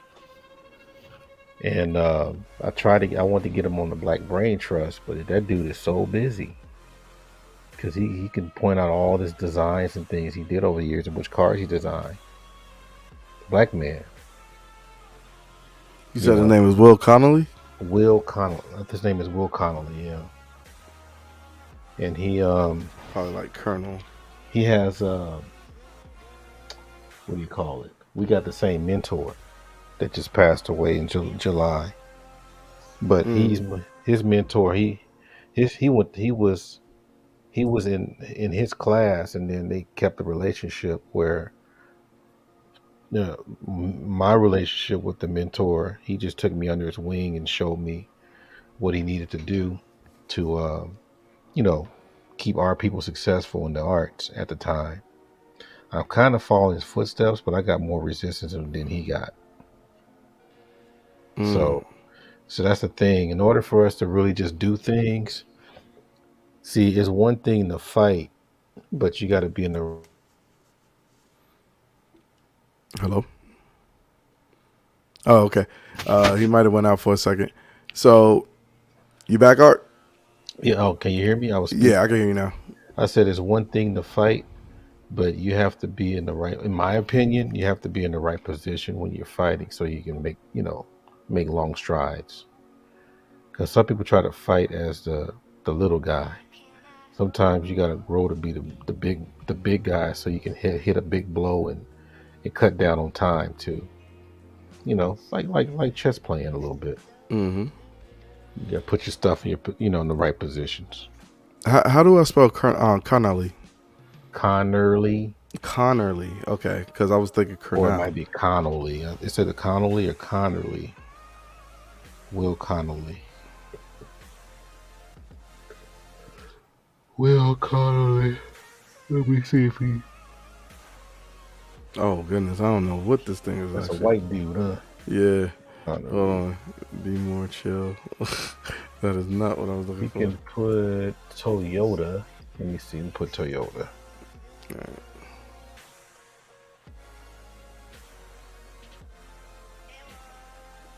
Let me see. Still not popping up. Connolly. Now there's another design. Oh wait. Somebody just put King Wage. Just put.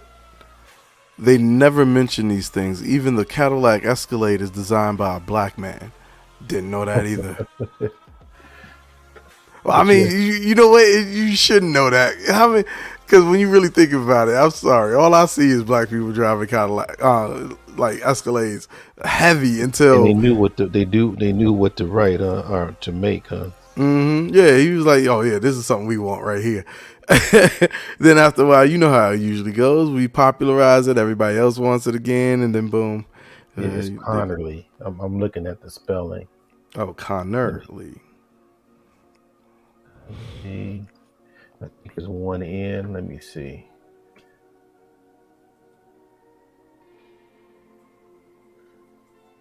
I don't think he's Googleable. Oh man. Yeah, I don't think he's Googleable. Let's see. Because I put the spelling in because I got his phone number. Oh no, that's Chase. Not mine. Sorry. What you mean, Will Connolly? Probably his son or something. No.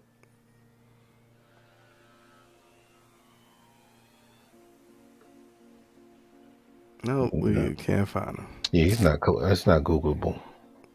His name is all over the with those little model brochures. Mm-hmm. His name is all on those. I'm surprised that you can't find on Google.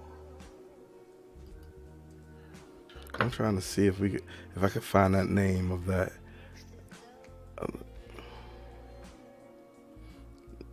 Because when it comes down to it, we need to at least put it out there. Oh, yep, somebody else. That's why I put that's why I put the Benjamin Banneker thing on my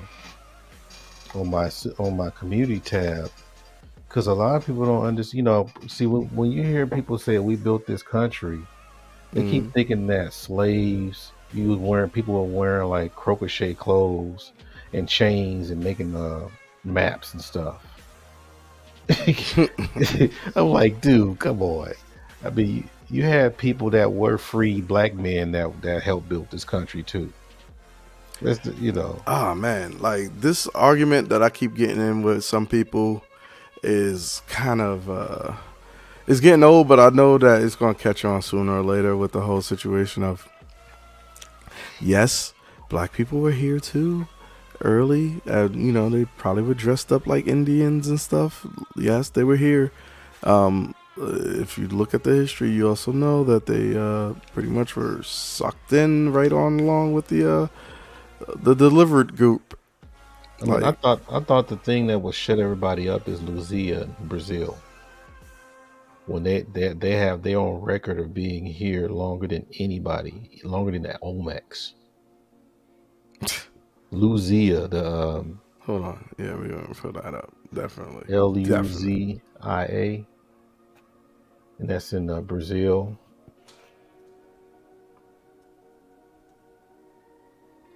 Brazil.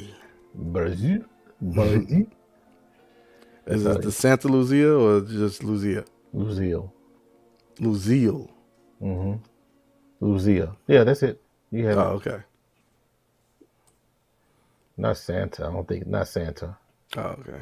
That's some other stuff. Yeah, the whole thing is that they had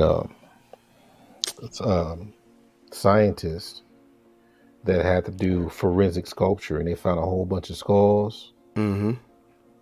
And when they found the skulls, they were thinking that when they do the forensic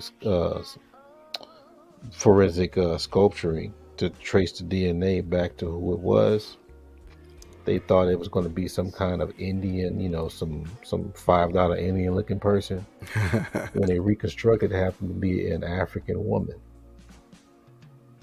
and it dates back all the way. I think 74,000 years ago. I remember seeing something about this, but I didn't know it was in Brazil actually. Yeah, Brazil. They said that they claim that it traced all the way back. Oh, my bad. 11,000 years ago, I think it said. That's still older than the Olmecs. But they were how can I say? They were saying that their pathway was from Australia,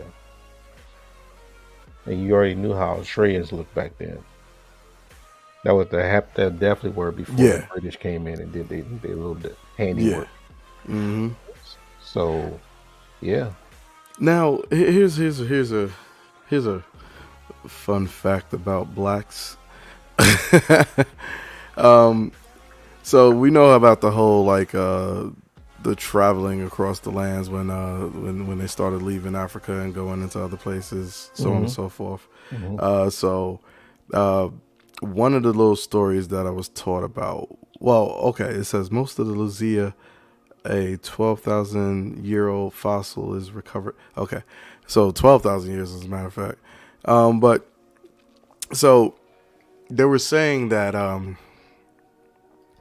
Dang, I lost my story. And it's back. So when when this particular group was traveling, they ran into many different sorts of let's say Neanderthalic groups, and like like every other Negro. They splattered them up a little something, and the development of those offsprings from the Asian, or they developed into the Asians, right? And they got a history of a situation of once they got there, okay, yes, they settled, and then it moved from let's say the peninsula of Korea over into Japan, and then we have the history of that particular group moving up into the mountains, so on and so forth, right? But the thing that I was aiming for was this. So bring this all the way forward to today, and within the last 3 years, they were, let's say the Chinese are acknowledging their black roots, right? The funny thing that I'm gonna bring it to is the very, very to this day, they still have problems with that. So I am a very dark-skinned man, and I went to go and get some laser tattoo removal with a friend of mine because she had a name on the back of her neck, and I couldn't really be with a person with a Derek pointing at me as I'm behind her, being in a loving situation and embrace. Yeah, there we go. So anyway, so she went to go get the name removed, and the guy starts going into the soliloquy about our skin tones, and he goes and says, what's really funny about this? So right now I'm using a number 3 laser for her skin, and I would have to pretty much. No, sorry. He said number 6, and for her, that level is good enough because she was fairly light skinned. But for you, I would have to lower it down to like about 1 so I don't destroy your melanin.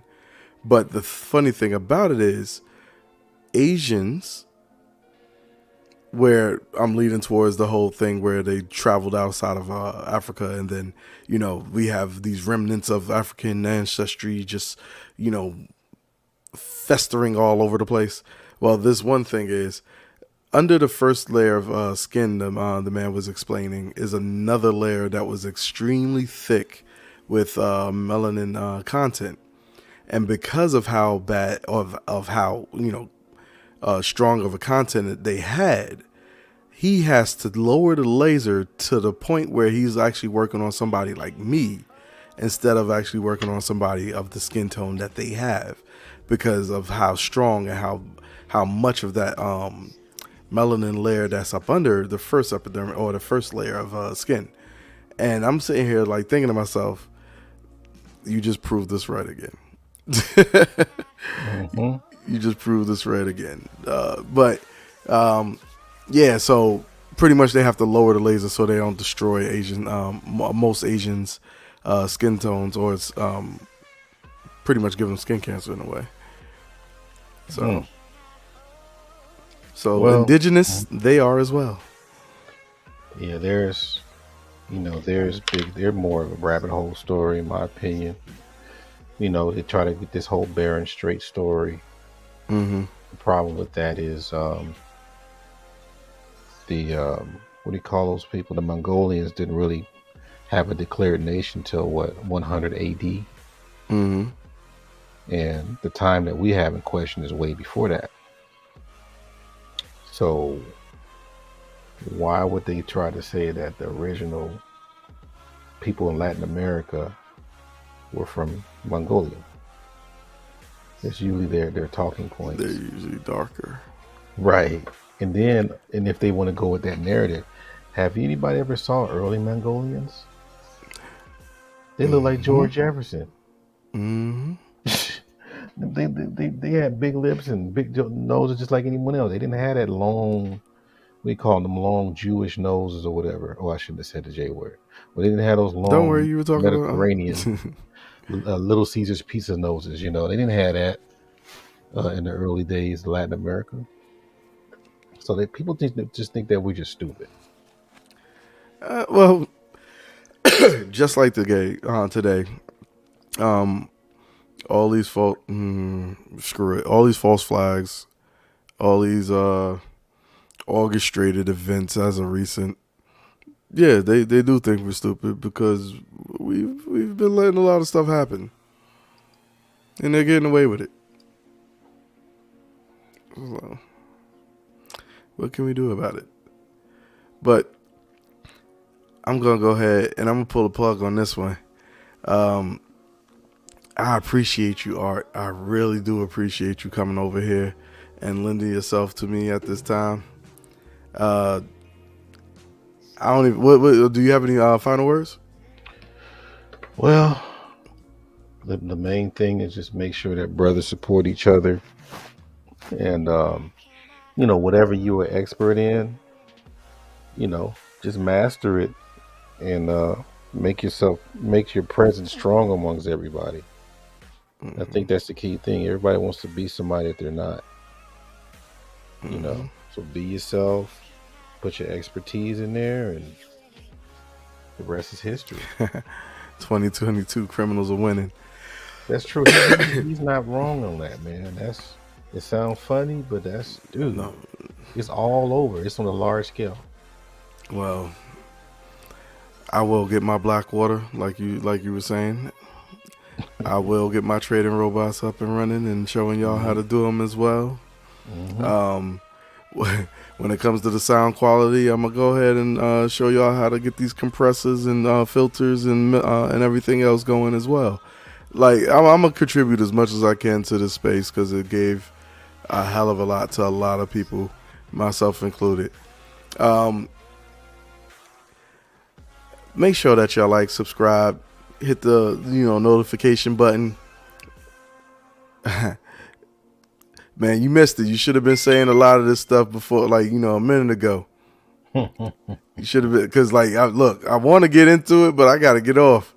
I gotta get off. I gotta get up with Mr. Business so we can try to learn, not learn, but so we can find some of these new stocks. I appreciate y'all coming through. I hope I didn't bore y'all. Y'all have a good night. And thank you for coming through, Art. Not a problem, fam. Peace to you. All right. Here we go.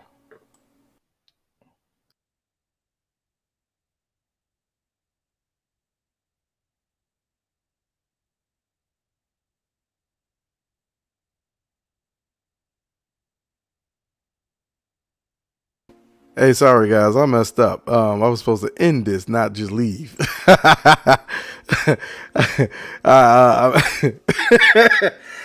I'm so used to being a panelist and not an actual host. But y'all have a good night. I just left my own broadcast. That's funny.